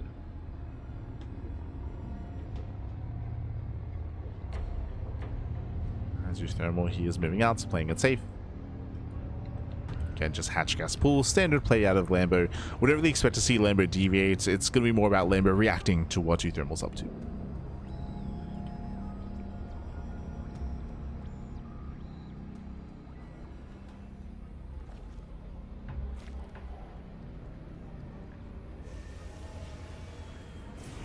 be more about those reactions.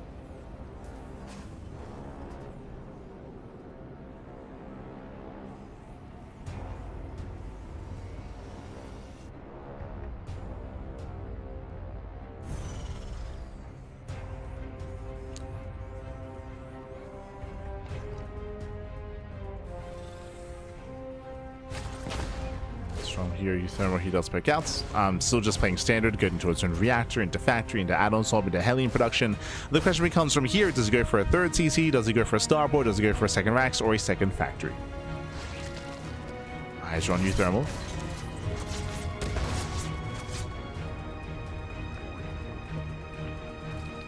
Hooks in, pulls away. Lambo confirms the initial setup. He has yet to go in with his Overlord, yet to.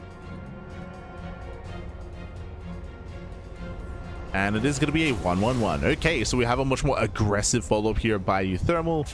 Going for the 1-1-1, going and committing into additional Hellions, into Banshee play. Technically, this can lead into BC. Oh, never mind. It is going to be a double factory mass Hellion. This can lead into Blue Flame. This can lead into an armory, into Hellbats. So again, 2 base all in. 2 base all in out of uThermal. Building up, he's committing. Again, we expected something on 2 base, and now we have confirmation. Does he go into stim? No, he does go for the add-on swap instead. Building up into Cloak Banshee. No. Viking first. Okay, I mean, this does make sense. The purpose of the Viking is to hunt down the Overlord, and the purpose of the Tech Lab here is to make it look like he's playing standard as a follow-up. So cheeky moves by uThermal. Overlord hooks in. The scout should be denied. As Lambo, he only sees the 1-1-1. And should spot the Viking at least. The Viking is a bit of a tell. There we go. Viking is revealed. That is a bit of a tell. Blue Flame is being researched. And Lambo throws on the Roach one. Playing it safe. So good call. Good call. Good reaction. Throws down the Warren.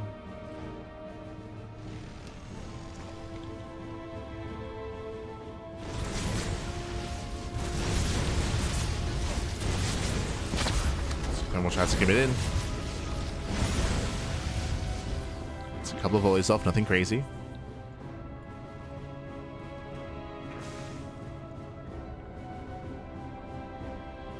Lack of SimCity here is a little bit concerning.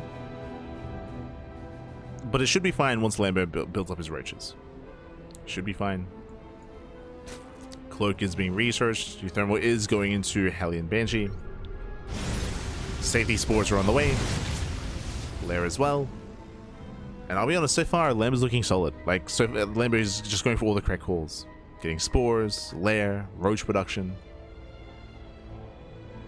That's all he needs. uThermal is expanding. Third CC is on the way. But he has to make this worth it. Remember, it's a late third.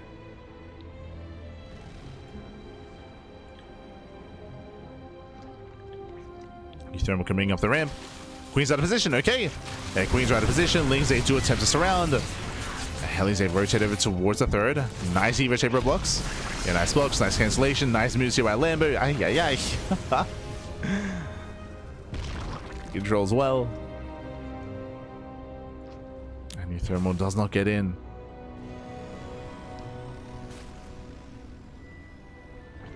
There's that SimCity. Throws down to Evo Chambers, does wall up.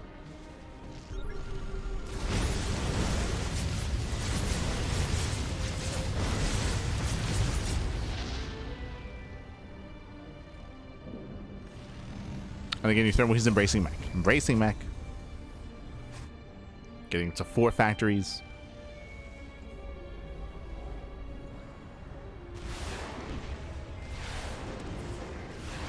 Oh, at the same time, bases, they hit the natural. Not bad. 4, 5, 6 drone kills. Very nice. Catching out 6 drones, slipping into the main. Getting into 7, 8, 9, 10 drone kills. Oh my god, this is getting out of hand. Lambo. Yeah, late reactions by Lambo. He was distracted. 12 drones go down for 1 Banshee. And uThermal's in this. He's very much so in this game. Securing his third. Now moving out.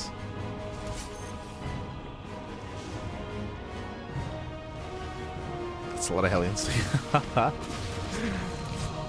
And total it's going to be 15 dead workers. Ay, ay, ay.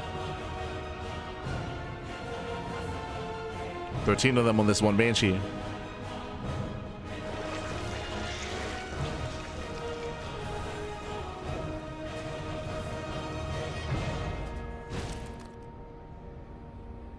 Let's catch out some tumors. uThermal building up his tank counts. Bearing in mind, this is not battle mech, just Hellion into tank. Cyclones are not as useful as they once were. Battle mech is not as viable.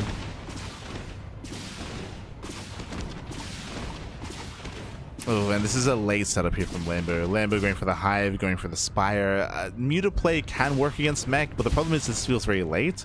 Wouldn't be surprised if in a couple of moments here, uThermal blindly starts making Thors.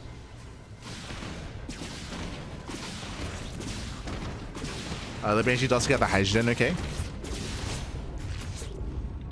Does get the Den. We can see there is no Roach Hydra, but Lambo might be trying to fake that out to hide the Spire. Oof. Tank blow is going off. But the Spire is more than halfway done, and currently no anti-air. Again, seeing that Hydrogen, it may just force uThermal into just a ground focus army. He doesn't know. Okay, Mutas, they can be useful here. They can pop up. Tanks forcing the way further in. These 2 tanks are exposed, and they will go down. So let's pick up 2 tanks at the same time. This center base is going to fall. Spire is done, but alas, no Muta production out of Lambo. Oh, he's not concerned about Mutas. He's going straight for the Greater Spire. There's no anti-air here. Mutas would have been amazing. They would have been amazing. There, now we have 6 Mutas in production. They're late. Mutas are late. Fungal lands, does catch out a second tank. Barely gets one. Yeah, barely gets 2. Remember, he's running out of support.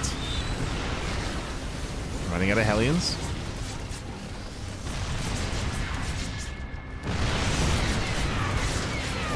The mutas have arrived just in time, and again, nothing shoots up. There are only tanks and Hellions. Yeah, Thor production now has begun, but very late. Very late Thor's here by uThermal. He should have recognized he's like, hold up. Even though he scouted the hydrogen, where were the Hydras? There weren't any. No Hydras, so we should have seen Thor's earlier. Late reactions out of uThermal. uThermal, he will lose everything. GG gets called, and Lambo takes game number 1. Whew. GG. GG, well played. Lambo takes the lead in the series. Again, uThermal, he had a nice start. Being able to kill, I say nice start. The Hellions were left much to be desired, but it was the Banshees. The Banshees killed 15 drones. That was an amazing follow-up here. uThermal, he was successfully getting into the mid-game. He was knocking down bases, applying pressure, but again, he was completely caught off guard by the mutas. Not just that, but even without the mutas, he would have lost the army because he had no Hellion support. His tanks were on their own, and he had very little support or very little buffer for his army, so the Ling Roach was able to just get us around, collapse on the army. GG, well played. With that, we're now getting to game number 2, going to be loading into the Old Republic. Let's go. Let us go. But I do appreciate that uThermal played more or less macro that last game. Had a quirky and strange opener, don't get me wrong, going into mass Hellion and mass Blue Flame, which again didn't really achieve too much, but the Banshees made up for that. What do we see here in game number 2? This morning, in the top right-hand corner of the Old Republic, we have the German Zerg player. We have the Red Zerg representing Shopify, leading the series 1-0. It is Lambo. And spawning in the bottom right-hand corner, we have his opponent. I have to fix up the... There we go. God damn it. We have the blue Terran player from the land of the Netherlands. It is uThermal.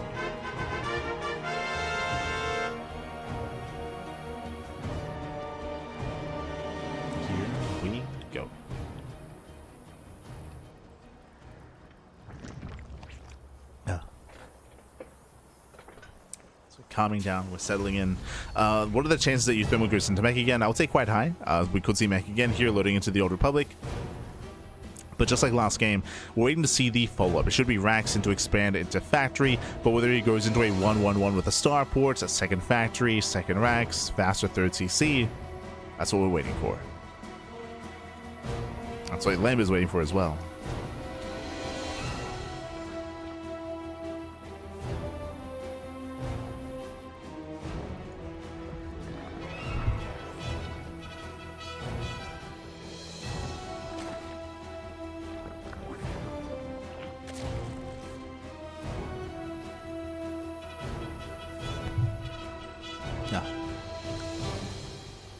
So now we are going to be settling in.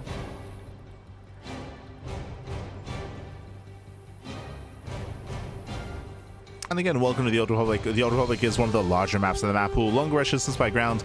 Does have some very open third locations. The third and fourth base are very open.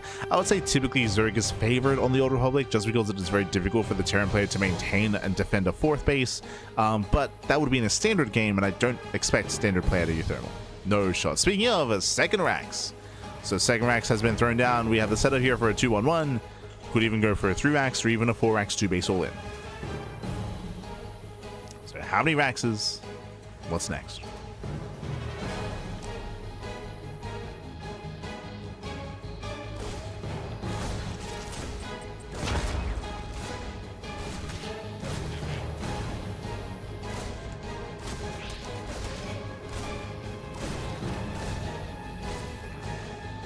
They poke in. It looks like it is going to be a 2-on-1. So second Rax into a factory into a delayed third CC. So we're building up towards a heavy marine count into an early stim timing. Now technically this can actually turn into a 2-on-1 a Hellbat push. So we'll keep an eye on the factory. We'll keep an eye on any attempted armory. It's a very niche build, but once again, when casting uThermal, I feel like we have to think niche.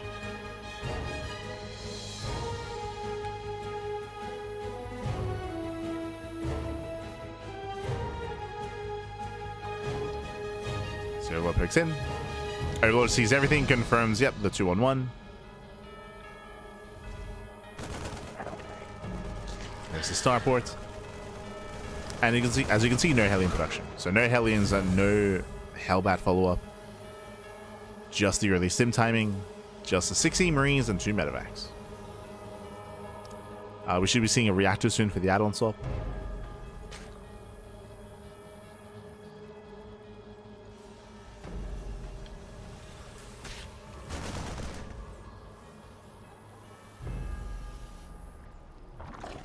Getting there.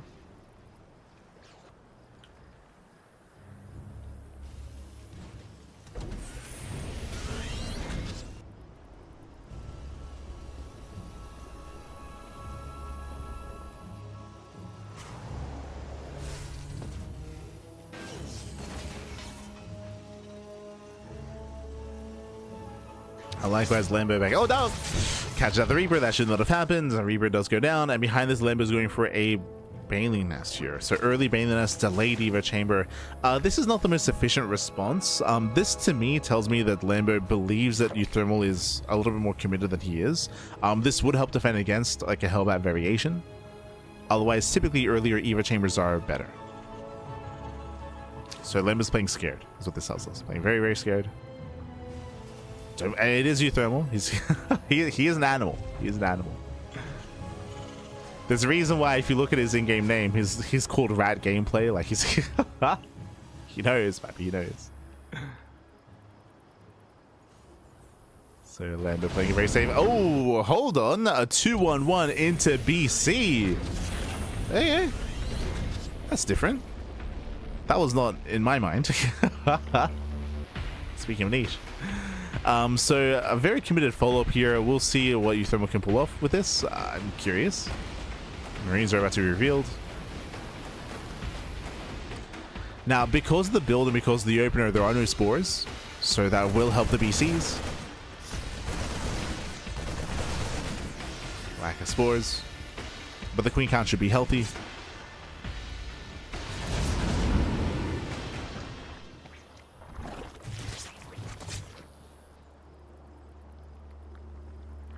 Bearing in mind that uThermal, he's not just going BC, he's going 2 ports. He's going double starport, double BC production.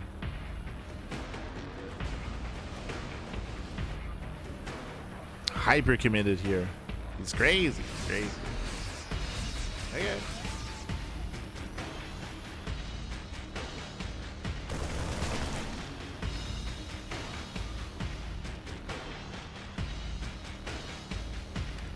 Okay, going mass BC. Now, because it's going to be 2 BCs at a time, this does mean that a queen count that we're seeing here is not going to be good enough. There's only 8 queens. If they're all together, then it's going to be okay. It does force a cancel. Nice pick up here on the 4th. 4th base is denied. Bearing in mind there's no hydrogen, it's going to be Ling Bane. So straight up Ling Bane, so no hydras, no spire, no mutas, no corruptors. Only queens for anti-air. And the queen count is quite low. Only because Lambo hasn't scouted.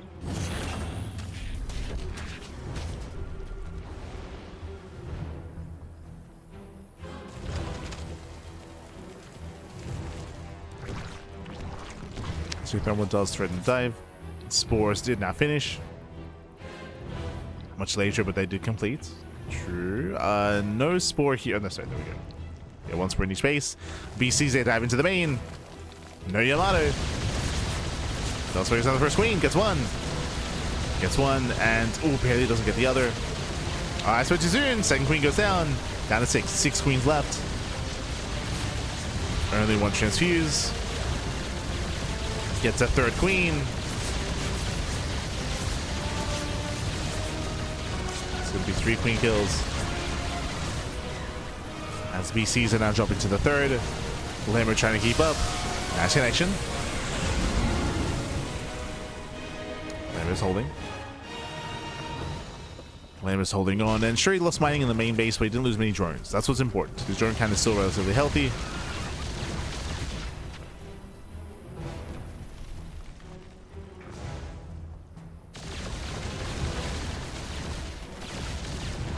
Still looking healthy here. Spire is on the way.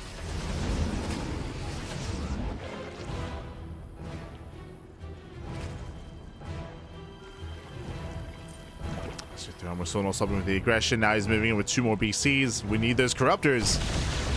The Spire can be targeted down. Up. Oh, clutch transfuse. Very clutch. Transfuse, they barely do hold their own. Oh no! Does miss the transfuse. He sees in the main, drop into the main as well. Oh no! Yeah, Lambo's left idle. Lambo's distracted. And he's being torn apart. He's being torn apart here. Oh no! We do see 1 BC going down to the Spore. But uThermal, can he do it? Corruptors have arrived.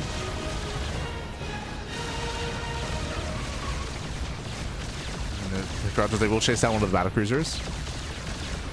Yeah, BC goes down from here. Lambo, he needs his Link Bane. He's got his 1-1 upgrades.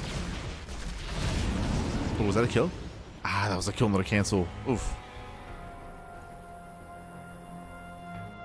The hatchery did go down.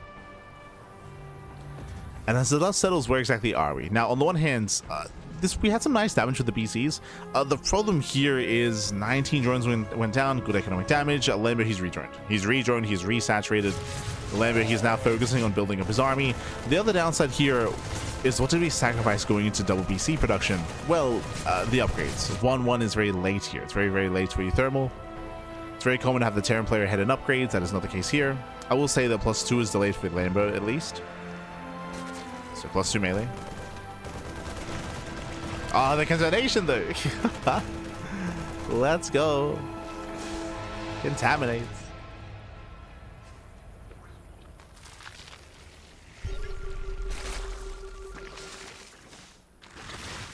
As Lambo's building up his Link Bane. That's what's most important here.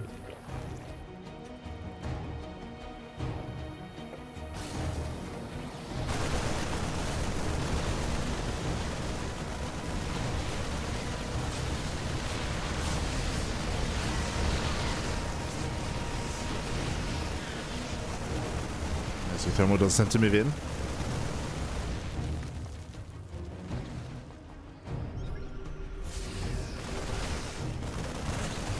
Does attempt. Catching in the queen. At the same time, Lambo does catch some reinforcements. At least he tries to. Leagues are clumping. Tank does go down. Banelings are rolling towards the mineral lines. Does he get in? Stuck on a move. There we go. Very nice save by uThermal. Yeah, hot pickup, saves what he can. Banelings, they do crash in. Ooh, and uThermal's exposed. Yeah, uThermal is exposed. The pants are down. Tanks, they get caught out. No, he gets caught with his pants down. uThermal, get out of here.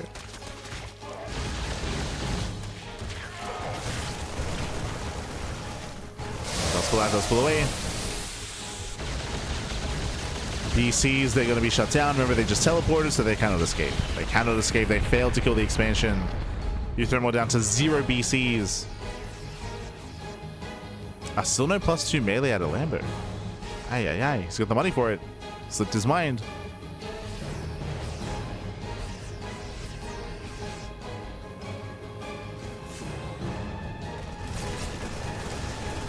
Just slipped his mind. But Lambo, he has plenty of army to work with at this point. He has momentum. He's collapsing in. Oh. Still lacking some Link Bane.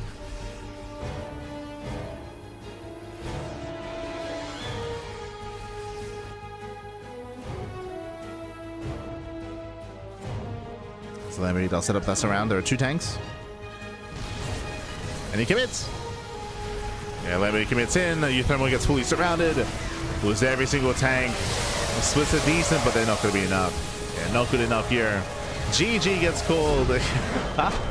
And Lambo, he will take the series 2-0, taking down uThermal. GG. Whew, GG, well played. Again, a wild build out of uThermal, going for a 2-1-1 into double starport, double BC production. Crazy. And he was finding some damage. Remember, he killed 19 drones. He was able to kill a good amount of queens as well. But unfortunately, he did have his own sacrifices in favor of this build. His third base was heavily delayed. His upgrades were delayed as well. So he had to do more damage. uThermal was more committed, and he failed to kill. He was able to do some economic damage, but he failed to kill Lambo. GG. GG, well played. With that, Lambo survived, he persevered, and he snowballed out of control. And that leads us into our next series. Into our next matchup. We're going to be following Lambo into his next opponent. It's going to be a PvZ between Lambo and NightMare. Let's go. Meanwhile, shout out to uThermal. I appreciate that he did bring something different to the table here. I appreciate that instead of going for 1-base all-ins and proxies, we did see a lot of 2-base play instead. A lot of 2-base play out of uThermal. Do appreciate it. As we are getting into our first series.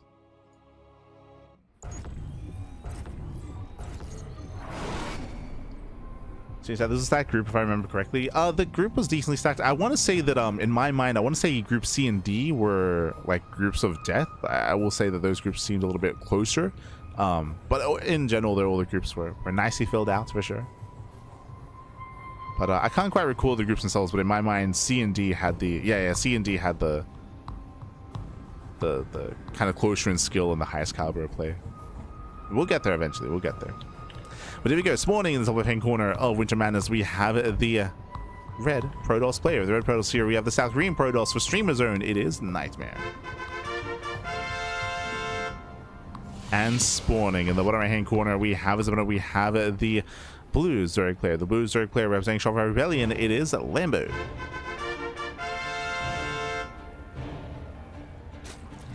Okay.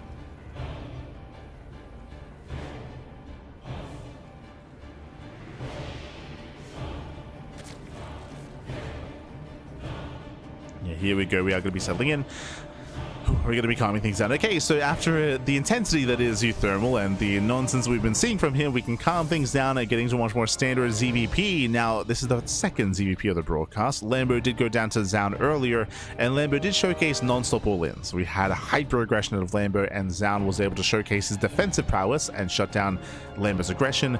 We'll see if Lambo feels the need to play the same against NightMare. I will say that the Zoun is a bit of a higher caliber player than NightMare, so it's understandable that Lambo would feel necessary to commit to all-ins. But coming into a series against NightMare, Lambo might be feeling a little bit more confident playing macro and playing standard instead.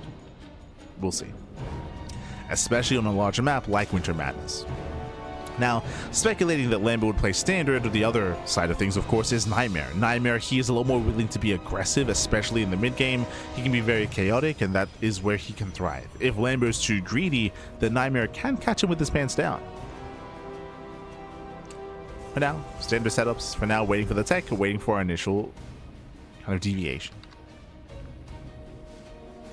Alright, getting there.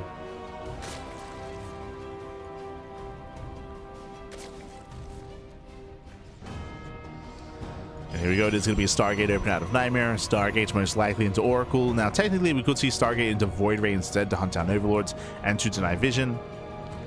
But based on the rally, it should be an Oracle.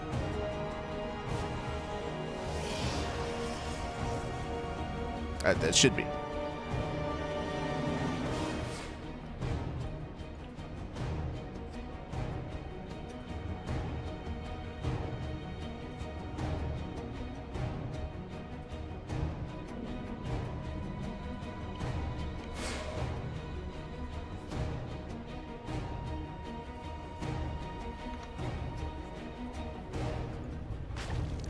She's at Lambo's favored against NightMare, apparently. Yeah, I would agree with that.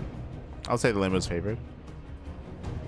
The reasoning for that is because if you are unfamiliar with the Korean scene, NightMare, he retired. He retired for quite some time last year. NightMare, he actually switched to, is it Deadlock? There's like a, it's like a relatively new like team like a third-person shooter. I haven't seen it. But NightMare, he started playing and competing in Deadlock. And then he recently came back. I want to say he came back, was it last year, November? It was like October, November of last year where NightMare returned. But because he took some time off, like he's, you know, still kind of getting there. He's still kind of building himself back up.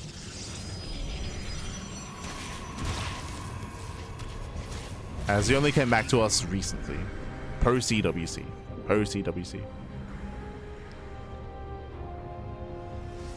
Deadlock, yeah, there you go.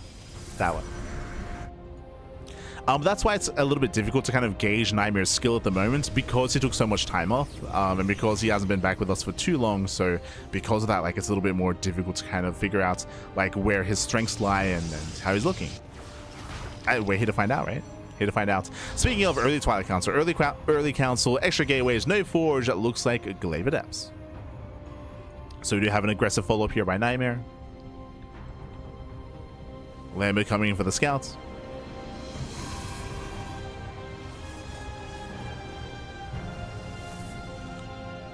Let's come in at the same time. We do have a double Oracle between the bases. NightMare here gets 1, 2, getting up to 3 drones. Oh, it does take a lot of hits. Oh, no! Yeah, NightMare here extends. He does overextend. It does lose one of the Oracles already. Ay, that should not have happened. And my apologies. I assumed it was going to be Glaze. We have Blink on the way instead. This screams 3 base AK Blink all in. Interesting. Interesting setup here. At the same time, Lings, they do hit the pylon. Pylon goes down. So far, Lambo, he defends well. Adepts, shaded between the bases. NightMare, he needs to find some damage here.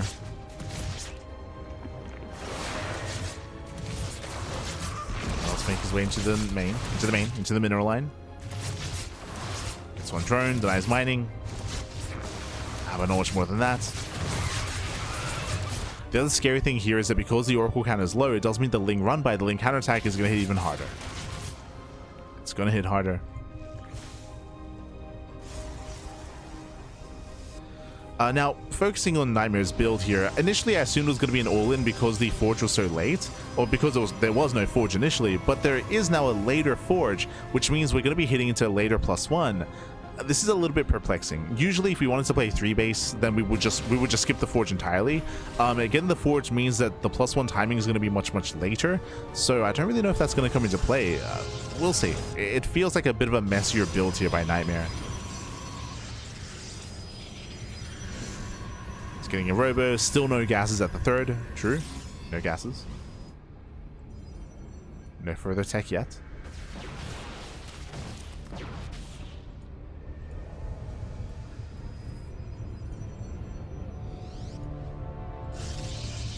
Yeah, taking extra gases is indicative here of a longer game, and that leads us into the Bay.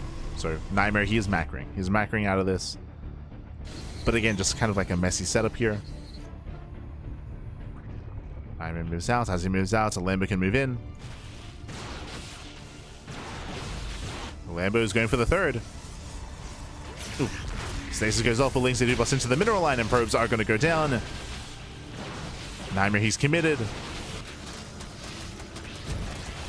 Committing up the ramp. Stasis Rack gets baited. Nice bait. And baits out the stasis. Getting 5 probe kills across the map. Getting even more damage actually. Getting to 6, 7, 8, 9, 11. Oh my god, it's getting out of hand here. 17 probes go down. NightMare, he is crippled. He will lose everything back at home. And the problem here is that NightMare, he's not set up for an all-in. He's being forced into one. But NightMare is getting a 2nd robo, trying to get to double Colossus production. NightMare, he's lost too much. And NightMare is being pulled apart. And here comes the surround. Lings, they collapse in from behind. Ooh. NightMare does try to blink away, but there are just too many Zerglings. Gets a full surround, locks down the army. And NightMare will lose everything. Ay. Will lose everything. But again, there's no Oracle support, no stasis traps, no pulsar beams, no nothing. And Lambo snowballing out of control, going for his counterattack. Back at home, what is it to defend? There's soon to be 1 Colossus. It's going to be a Colossus. But still on the way. Now has arrived. The Colossus will defend. True. Colossus defends. Lambo pulls away. We do have the infestation, but this tells us that Lambo's thinking about Hive Tech and Vipers. And he's droning. Lambo's droning off him here. As Lambo, he can no longer end the game. Cannot deal with the Colossus. Not yet. So the game will continue. The game continues. Lambo is ahead. He's looking very comfortable. He's up to 84 workers already. So 84 drones. Building up into Hydra upgrades, into the pits, into the Hive, into the Vipers. Once Vipers arrive, then Lambo can look to push in and break the 4th base. By that point, there would be a 4th. Assuming that NightMare expands. Nice pickoffs. NightMare, he is pushing. Okay. NightMare is committing. Has Lambo been too greedy? He did drone up to almost 90. Almost 90 drones. Hive is on the way. Lurker Den is on the way. Again, Lambo, he's getting ready for a longer game. But NightMare's all in. And we're going for the base trade. No. We're going for the base trade. This is maybe best case scenario for NightMare.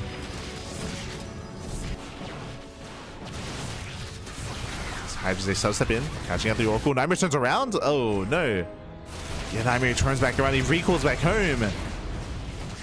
As we mentioned, NightMare, he's not set up for a longer game. He's got to keep going. We can't turn around like this. Nice position here against the Zerglings.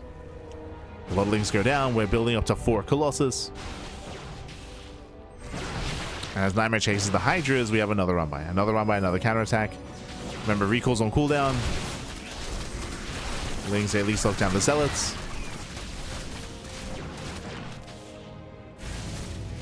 And now do we commit into the base trade? No, he turns around again. No.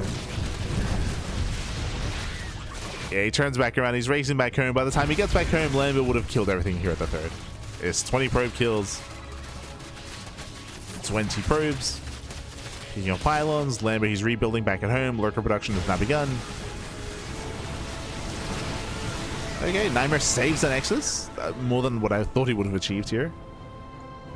Does save the Nexus. He's got his 4 Colossus.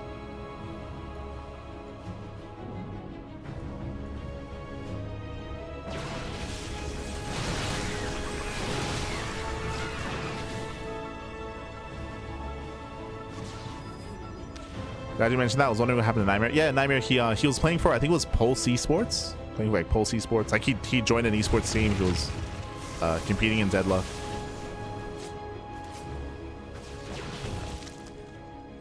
Now he's back. It was like Pulse Esports or Pulse Gaming. It was Pulse something. It could just be Pulse. It could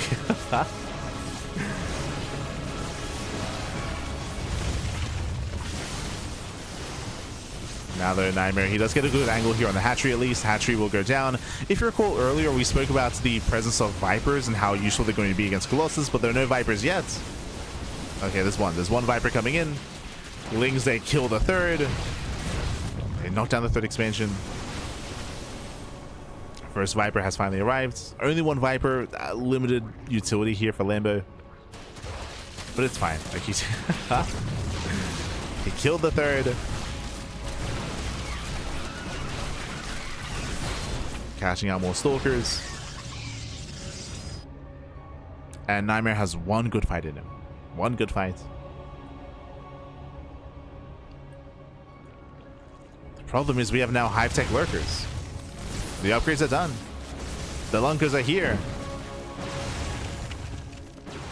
Also seductions. Oof. Jesus. And massive Lurker shots going up. Viper gets started down. Yeah, no abduct. But it doesn't matter. Oh my god, it does not matter. Everything just melts. The Lurkers, they pop off. And with that, there's nothing left. GG gets called. Lambo takes game number 1. Ay, ay, ay. GG. Lambo does take a lead in the series. Again, it was just a very, very rough game there for NightMare. A very messy build is what I will say. Remember, winding it back, NightMare went for an early council, went for a late forge. So in my mind, I didn't think there was going to be a forge. I was like, oh, okay, we're going into Glaive Adepts, or we're going for like a Blinkstalker 8-gate all-in. Instead, he went for a later forge. He lost his first couple of oracles as well. That meant that he had less vision, less scouting, less to protect his third base. Once the oracle went down, Lambo counterattacked and punished that third. Killed, what was it, almost the entire mineral line then and there as well. And NightMare was forced into what should have been an all-in. Instead, NightMare, he kept coming back home. He kept coming back home, and the problem was, because he was so far behind, and because he had lost so much economy, there was nothing to come back to. So he would constantly recall back home, turn back around, and there was nothing to really save. GG. In the end, Lambo bought enough time for Hive Tech, bought enough time for Lurkers. GG, well played. Whew. With that, we're going to be loading into game 2. Going to be loading into, Ruby Rock. Loading into Ruby Rock. This is going to be a much smaller map in the map pool. Aggression can be favored here. Let's go. As spawning in the top left-hand corner here of Ruby Rock, we have the South Korean Protoss player. We have the red Protoss representing Streamer Zone. It is NightMare. And spawning in the bottom right-hand corner, we have his opponent. We have the blue Zerg player, the German Zerg representing Shopify. It is Lambo. We go. And again, it was just a bit of a shaky build here and a shaky game 1 for NightMare. Hopefully can tighten things up coming into game 2. Hopefully. As we are loading into a smaller map. Again, move outs and aggression are more favored here. Does go for both players, and there's a higher chance that Lambo commits on 3 bases, by the way. Again, if you watch the series against Zoun, Lambo did all in every game against Zoun, so has the capacity to do so here as well. As we mentioned at the start of the series, Lambo, he might not feel the need to. He might be confident enough to be like, you know what, I just gotta play safe, and I'll be fine. We'll see.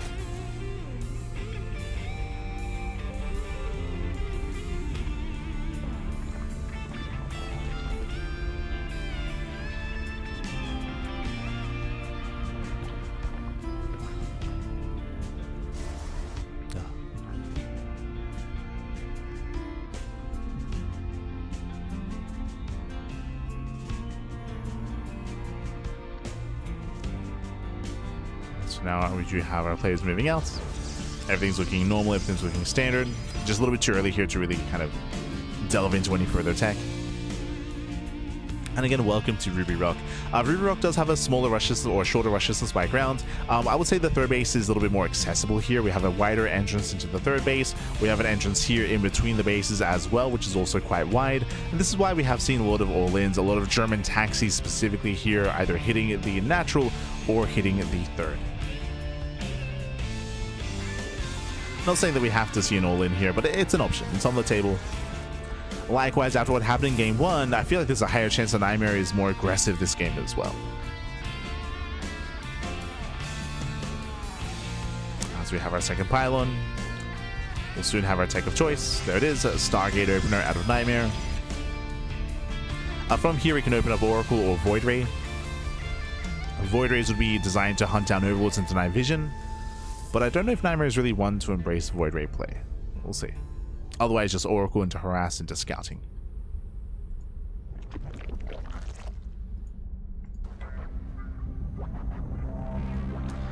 Based on the rally, it should be an Oracle. If the rally on the Starport or on the Stargate was towards the Overlord or was towards, like veering off towards the right or left-hand side, more indicative of Void Ray play. So it should be the Oracle. Lord moves in for the scouts. Oh, never mind. Void Ray. Okay. Yeah, he does deviate. Does change the rally. Never mind. Does change the rally here to the Overlord. And with this Void Ray, now suddenly we do have potential to hide some tech. We can throw down a Fleet Beacon, a second Stargate, a Twilight Council, a Robo. Or even just play standard. True. It could just still be a standard game. The advantage, of course, is that Lambo will not know.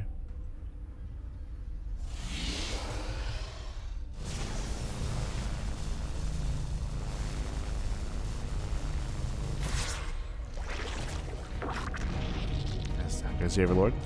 Behind this NightMare is going to be going into his own Oracle. So we have the Oracle follow up into a third base. Everything's looking normal so far. So far.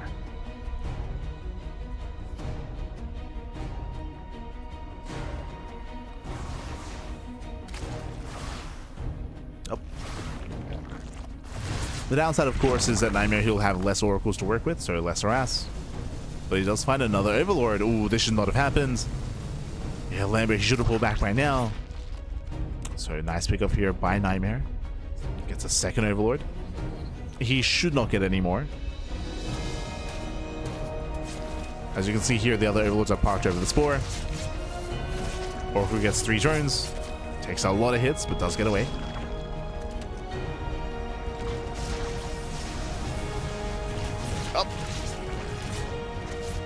NightMare gets baited in. And we're taking up. We're taking up. It is going to be a lair first by Lambo. Interesting. Going for a lair first before Evo Chamber and before Roach Warren. So a much more tech heavy start. This can lead into early Hydras. This can lead into early tech. Oh, nice round here with the Lings. Takes down both the Depths.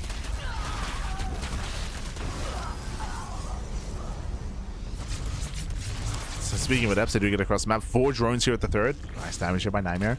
I mean, he's doing well for himself. NightMare has killed 8 drones so far. 8 drones and 2 Overlords. This is a better start than last game, for example. Like, NightMare had a rough game 1. But here in game 2, it is popping off. Going +1 on Blink. Could you have a Temple Archives as well? Interesting. This time not going Colossus, this time going for Storm.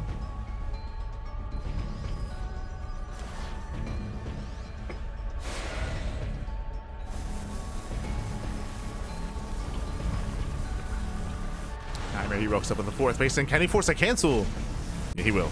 He can force a cancel. There it is.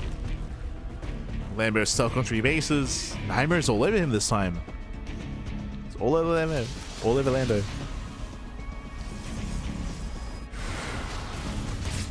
They throw in another shade. They keep Lambo busy.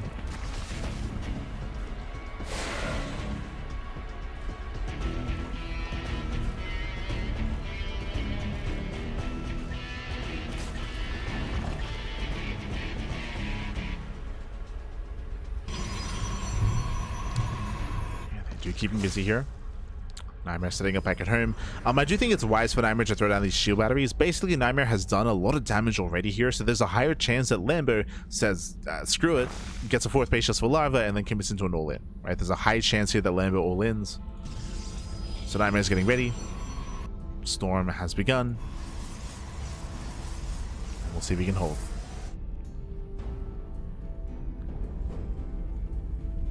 As Lambo is cutting workers at 68, and we're not really expecting Lambo to keep droning.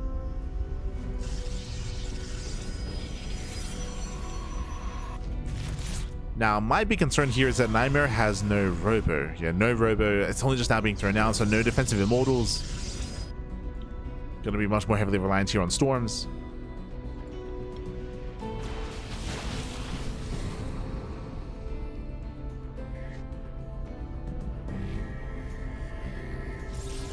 Here comes the all-in. We have Railroad Speed on the way, so load up Dropper Lords. 4th base is just for Larva. Now again, I will say that this has been telegraphed quite well, in the sense that NightMare, he should know. Like, he should know what's going on. He more or less is aware. That's why he has this defensive setup. He's got 3 batteries. Storm is ready for this. It will be done in time.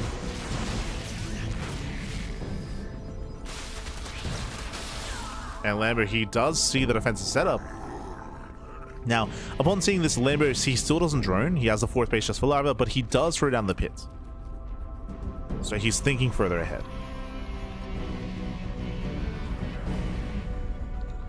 The pit tells us that Lambo believes that he will not kill NightMare. He's still committed, he's still all in. He does have a backup plan.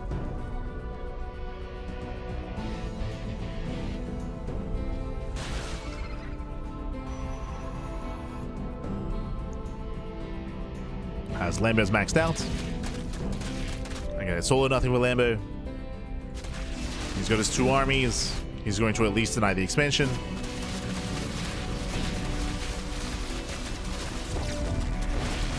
It does knock down the 4th.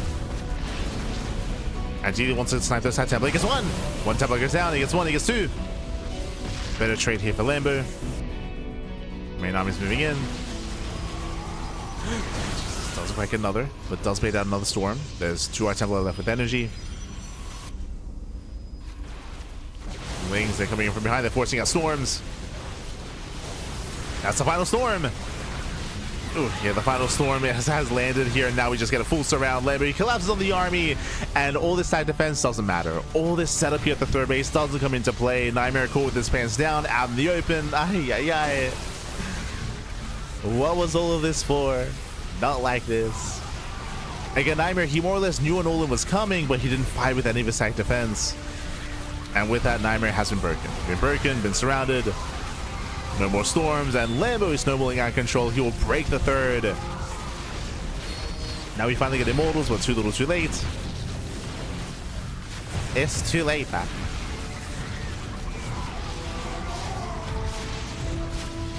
And Lambo's done it. GG gets called, and Lambo, he'll take the series 2-0, taking down NightMare. GG. Whew. GG, well played. Again, strong showing there by Lambo. I will say that NightMare had the better early game. Remember, NightMare, he killed, what, 18 drones? Like, NightMare, he killed a lot of workers early on. He did an amazing amount of economic damage, catching out the overlords. It was a good start, and NightMare read it well, that Nolan was going to come his way. He threw down shield batteries, so he was getting ready defensively back at home.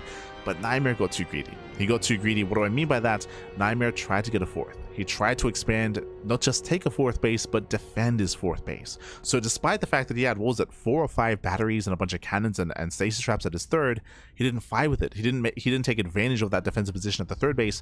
Instead, he was surrounded out in the open at the fourth location. So GG, well played. Again, NightMare just being too greedy. He got caught with his pants down. And with that, Lambo does claim the series. Whew, GG. And with that, we have one series left. We have one series left here for Group A. We have our final series here. It's going to be a PvT between Zoun and uThermal. Oh boy. I don't really know what to expect except for cheese. Cheese, aggression, non-stop all-ins. I'm ready. Let's go. Game 1 is going to be on White Rabbits.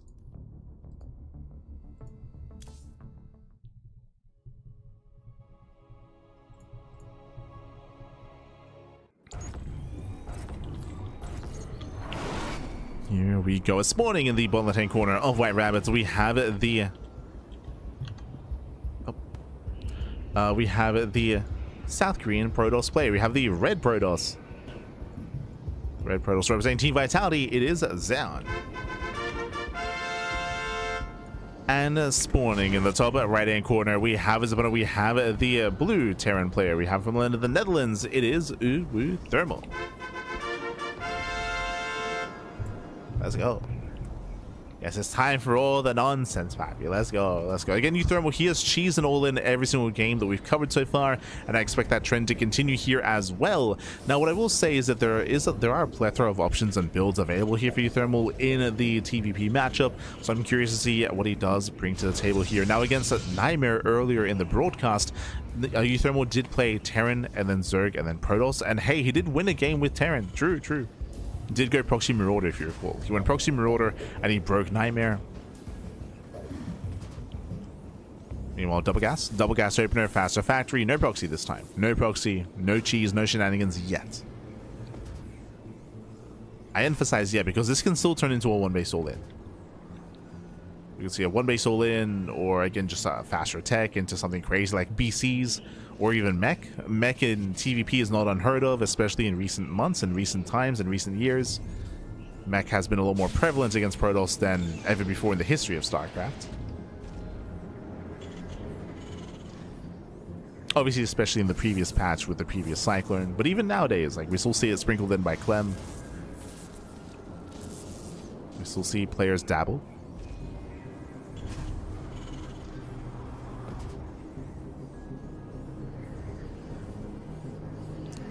So now there's that faster factory. The question becomes, do we expand? Do we expand? And how do we take up?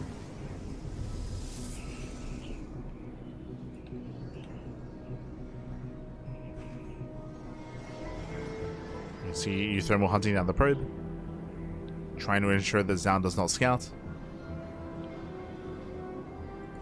CC is on the way. So we're going to tech heavy start into an expansion after the factory.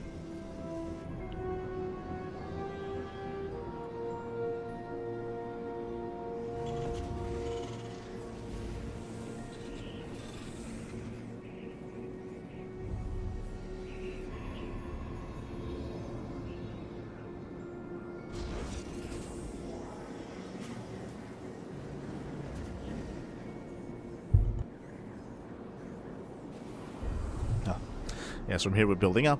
Again, I'm still not ruling out something like BCs or anything crazy like that, so eyes are still on uThermal. No shot he plays standard for the first time. No shot. Meanwhile, Zoun going for a second choice, going for a Twilight Council opener. Twilight Council into Blink, most likely. Safety shield battery in the main base, battery in the natural, just very safe play out of Zoun. From here, we're expecting to see an extra gateway, maybe 1 or 2 extra gateways, followed by a third. Hallucination goes in, gets a full scout of the main. Suspicious. uThermal looks like he's waiting for the hallucination to run out.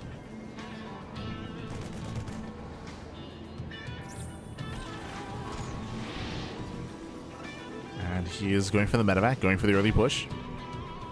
So early move out here by uThermal. He can go medevac into Viking. True. Oh, meanwhile, we are going into very safe play here from Zoun. There we go. 3-gate setup, 3-gate blink. 3-gate blink and a robo on 2 bases as well. So very safe play out of Zoun.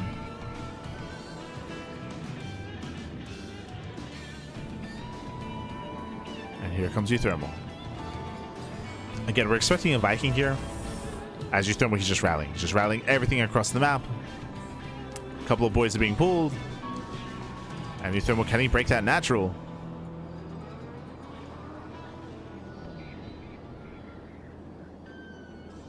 And from here, he's moving in. Again, there is a safety battery. There's a second battery on the way. Zoun, he's aware. Oh! It's a couple of voids off in the Cyclone. One Stalker does not go down. The Stalker to survive. It fails to get on top of the tank. uThermal forcing the way in. That is not Chester's pylon. Pylon goes down. Yeah, the pylon goes down. Zoun, he's in trouble here. uThermal going further in. Takes down the second battery. Takes down the backup pylon. And with this tank being safe here behind those bunkers, he will kill the natural. Zoun, he can't stop this. Yeah, he cannot stop this. It's too little too late. He comes in from behind, catching reinforcements. The natural will fall.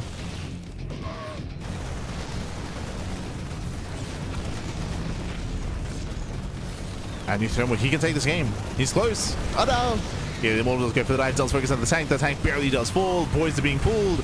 Ooh, and Zoun, he will clean this up. Very nice force field. The body blocking. Oh my god. That was crazy.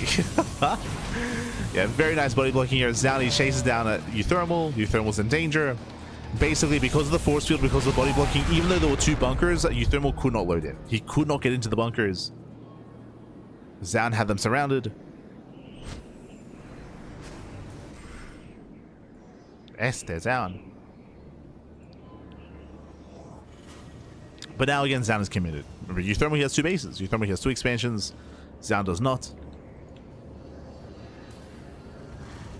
The pressure is on the Protoss. And Zoun double expands. Oh, he has to. Taking his natural and his 3rd base. Oof. Zoun does blink in, gets a tank. Tank goes down. Can get behind the mineral line. Remember, there's no stim. No stim, no combat shields. That was the downside of this build here, is that all the upgrades are late. All the upgrades are delayed by design. Oh no, he's within range. No, the full medevac. Full medevac goes down.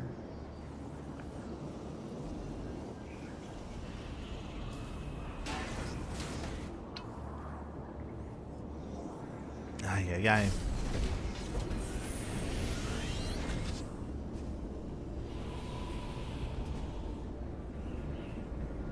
As uThermal's trying to recover on 2 bases, as Zoun is building back up on 3.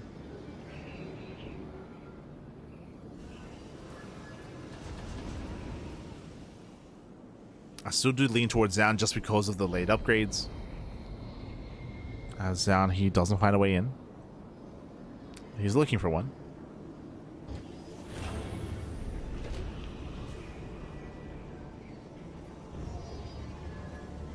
Okay, just settling for containing. Just containing uThermal. Behind this going to his Forge, Babe, Colossus, +1.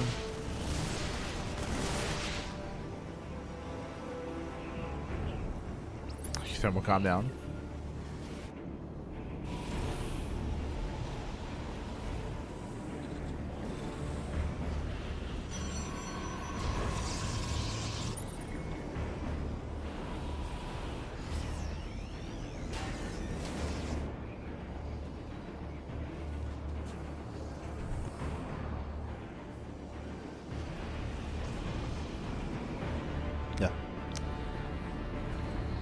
From here, uThermal, he's going for a 2-base all-in. By this point, there should be a 3rd CC, but there is none. There's no 3rd CC. He's throwing down extra Raxes.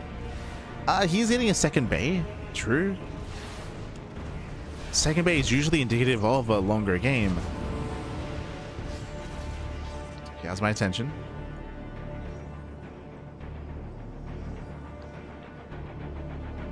Otherwise, the longer this game goes on, the better it's going to be for Zoun. Zoun is building on more Colossi, getting ready for a 4th expansion. Speaking of, yep, there it is. And uThermal should pull the boys with this. Should be. I mean, I say that he's got an armory on the way. Wait, what? Huh? So he's thinking about 2-2. Okay. Where's the 3rd CC? UThermal's main army gets spotted. We have a double jump towards the left hand side as well. There it is. 3rd CC is now on the way at 9 minutes. Oof. Very late 3rd base for uThermal. To make this worth it, he has to get some damage here. The problem is he's going to be pushing into Colossus. Yeah, uThermal pulls away. At the same time, Zelze do get into the mineral line. I step in. Nothing major, but 3 SCVs go down, distracting uThermal. Oh. Drop almost gets caught. And here the supply is lying. The supply is lying to you. uThermal, he's getting a 3rd CC. It's halfway done. Meanwhile, Zoun is finishing his 4th base. So Zoun is going to be faster to saturate his 4th to build up a greater economy and to build up a greater army as well. It's not really reflecting yet, but it soon will.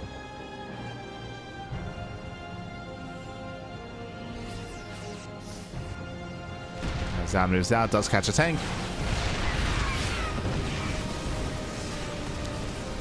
Tank does fall. uThermal trying to stem in. And does pick up a decent amount of zealots. Zealots do go down. Remember, Zoun, he does not have to push. There's no reason. Doesn't have to move in. Just calm down, contain the Terran, and max out.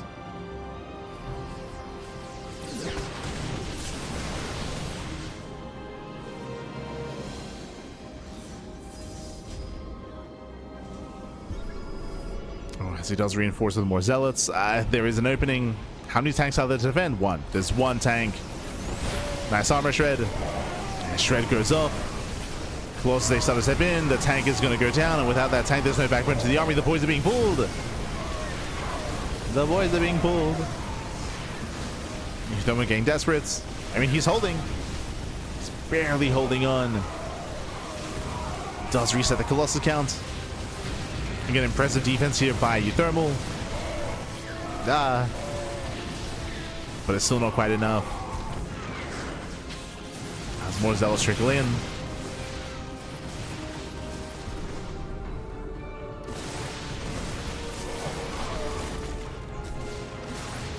Yeah, and uThermal is down to 2. Down to 0. His 3rd is a planetary? What is happening? I mean, I guess it's safe, I suppose. True. Ah, no. Got this planetary. Zoun could just ignore it.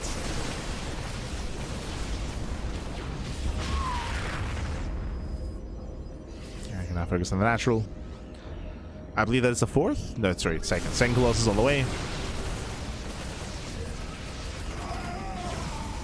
As his Colossus gun was reset earlier. But now he has a prism, he can micro, he can juggle, he can warp in.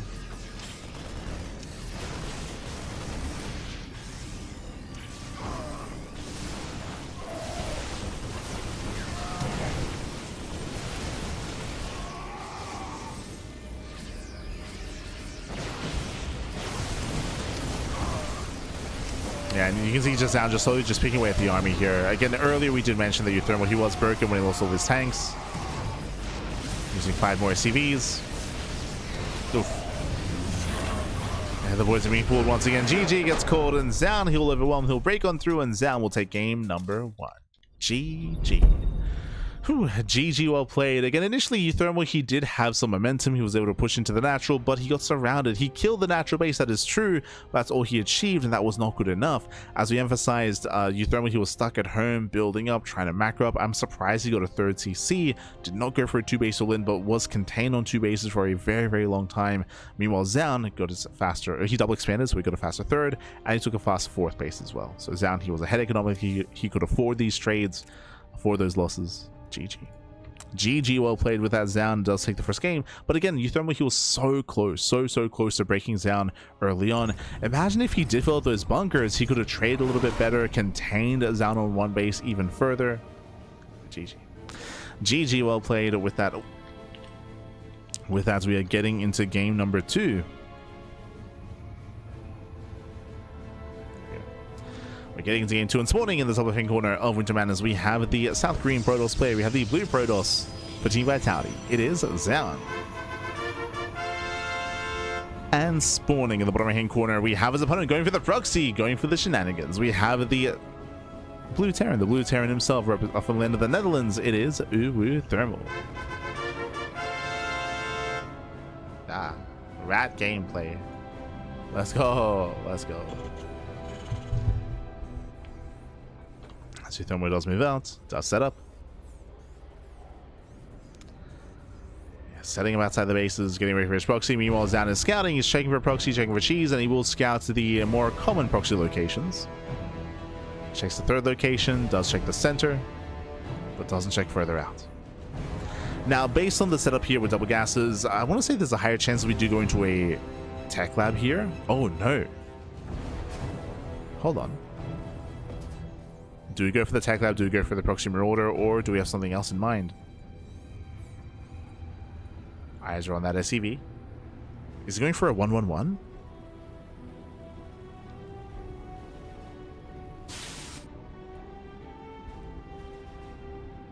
Yeah, it's going to be Reaper, not a tech lab. But eyes are on this SCV. He's getting the factory back at home. Never mind. Based on the patrol here, I thought it was going to proxy the factory, but no, the factory is back at home instead. Does he go Rax factory proxy starports? That's still on the table. True, that's still an option.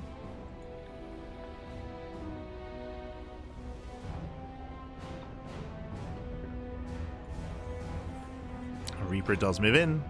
SCV is still on patrol. Yep, there. Oh, actually, no. Not proxy starport, double factory. One base all in here by uThermal. We're going full Dolan. True. We're going for the Dolan, Bappy.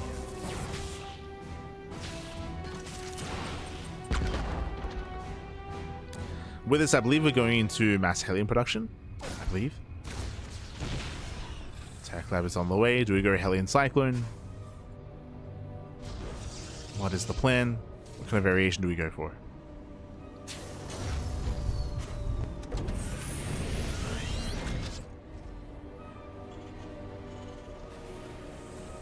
As there's our first Cyclone. Double tech lab, double Cyclone production here by uThermal. It's all coming together. So mass Cyclone out of our Terran. And Zoun, he's still trying to figure out what's going on. He's not entering into the main base. He saw the research. Oh, the big scout. No shot. He saw the research on the tech lab. He knows. He knows, Pat. There we go, getting a safety shield battery, getting another gateway. While they count to in the second gate. And we should be seeing more setup here on 2 bases.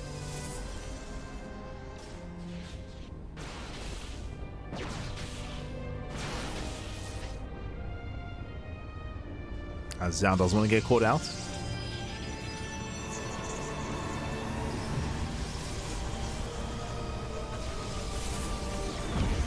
Cyclone is revealed. Macro accelerator still on the way. We see Zoun getting a third gateway.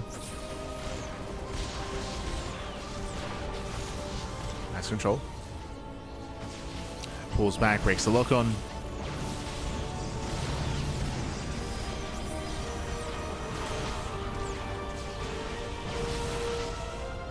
So far, breaks the lock on, preserves all the stalkers. But that Cyclone count is getting higher. Now up to 3.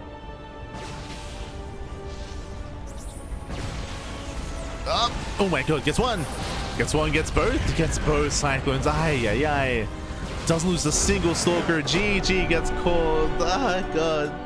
Again, the worst possible scenario there for uThermal. That was crazy. Zoun sniping 2 Cyclones, and uThermal, if you look here, it didn't kill anything. Didn't kill a single Stalker. Brutal trade. With that, GG gets called, and Zoun will take the series 2-0.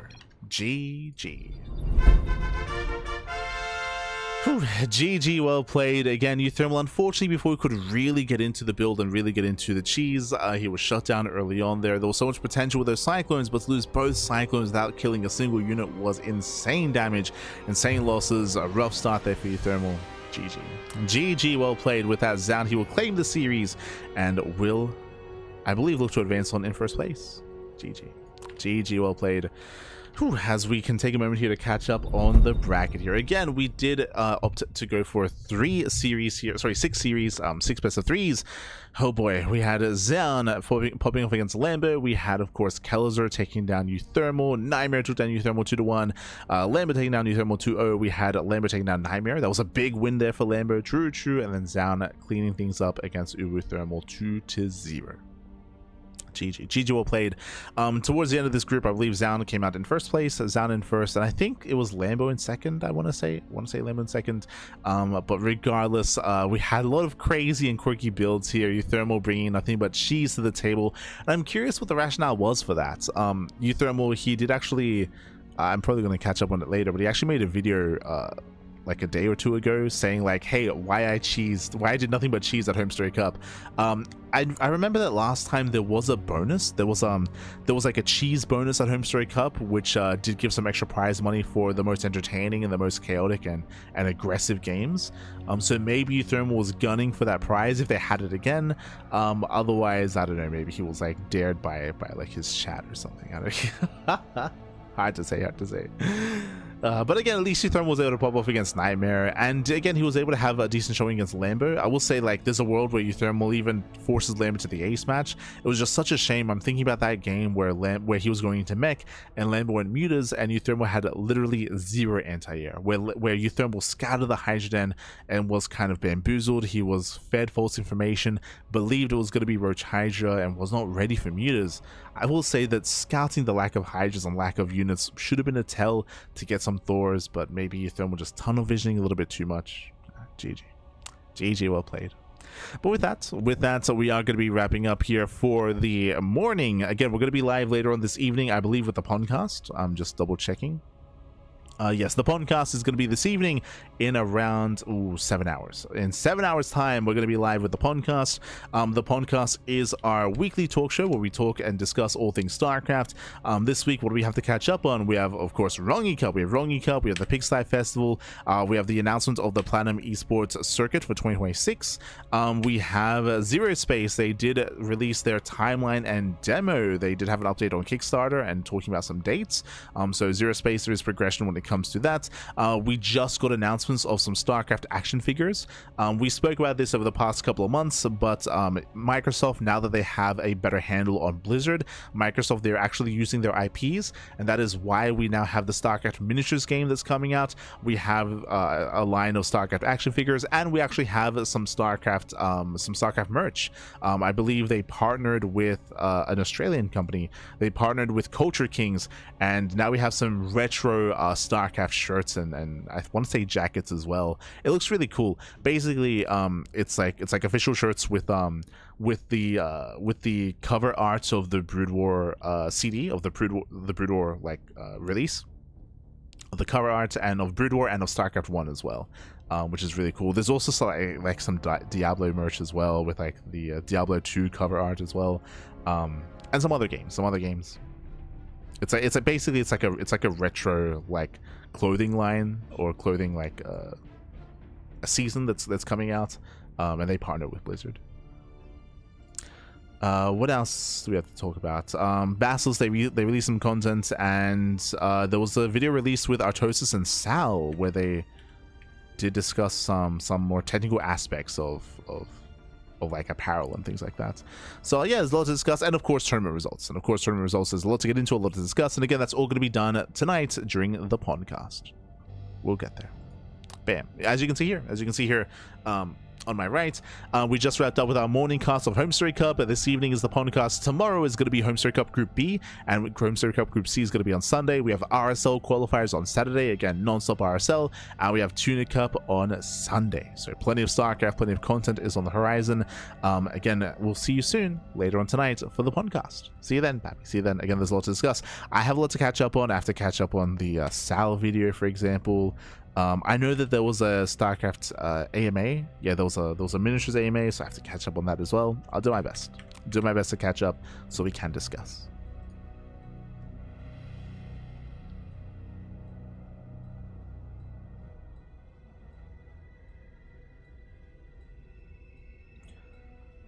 What happened to uThermal? He can't win a game. What's the point of playing if he just keeps losing? What are you talking about? What? What do you mean? uThermal, he did take a game. He took a game off of NightMare. And again, when it comes to the caliber of play here, are you saying that if a player has a rough group and they don't take any maps, like Kelazhur, for example, I don't think made it out of the group. Again, it was only the top 2 made it out of the group. Are you saying that they shouldn't be competing and shouldn't be playing? Like, what? What are you saying?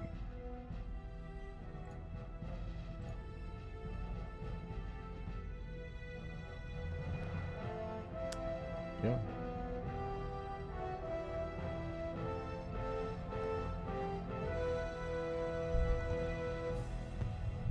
I think what hurts about SC2 and older IPs is that they decide now is the time as opposed to years ago. I mean, that's on like Activision Blizzard, right? It's like it's something to look forward to when it comes to Microsoft's acquisition of Blizzard, and clearly they're making use of their IPs. Right, it's like Microsoft, so they're pushing a StarCraft miniatures game, they're pushing StarCraft action figures, StarCraft merch, and also the new StarCraft FPS. There's the FPS that's being developed by Nexon. It's announced that they're going to be releasing an FPS. Specifically, the Sudden Attack team is working on it. So based on that, I mean, we'll discuss it a little bit more during the podcast, but based on that, that does tell me at least that most likely the FPS that they're working on is going to be like a CSGO clone. I say CSGO clone. If you don't know what Sudden Attack is a CS Source clone. It's a little bit older. But basically, before CS:GO, it was all about CS Source, and Sudden Attack was like a variation of that. And a lot of the Asian countries were competing in Sudden Attack, not CS Source or CS 1.6. So I would imagine it's going to be more of like potentially a competitive shooter with StarCraft, which I mean is exciting for sure. We'll see.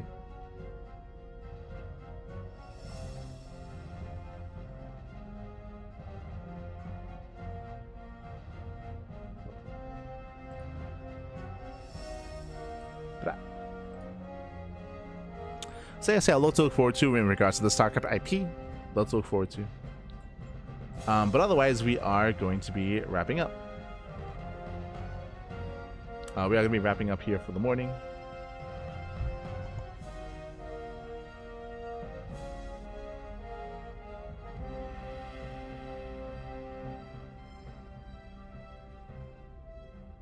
Gonna be wrapping up for the morning, and we'll be back soon. We'll be back later on tonight for the podcast. We'll see you soon. See you soon.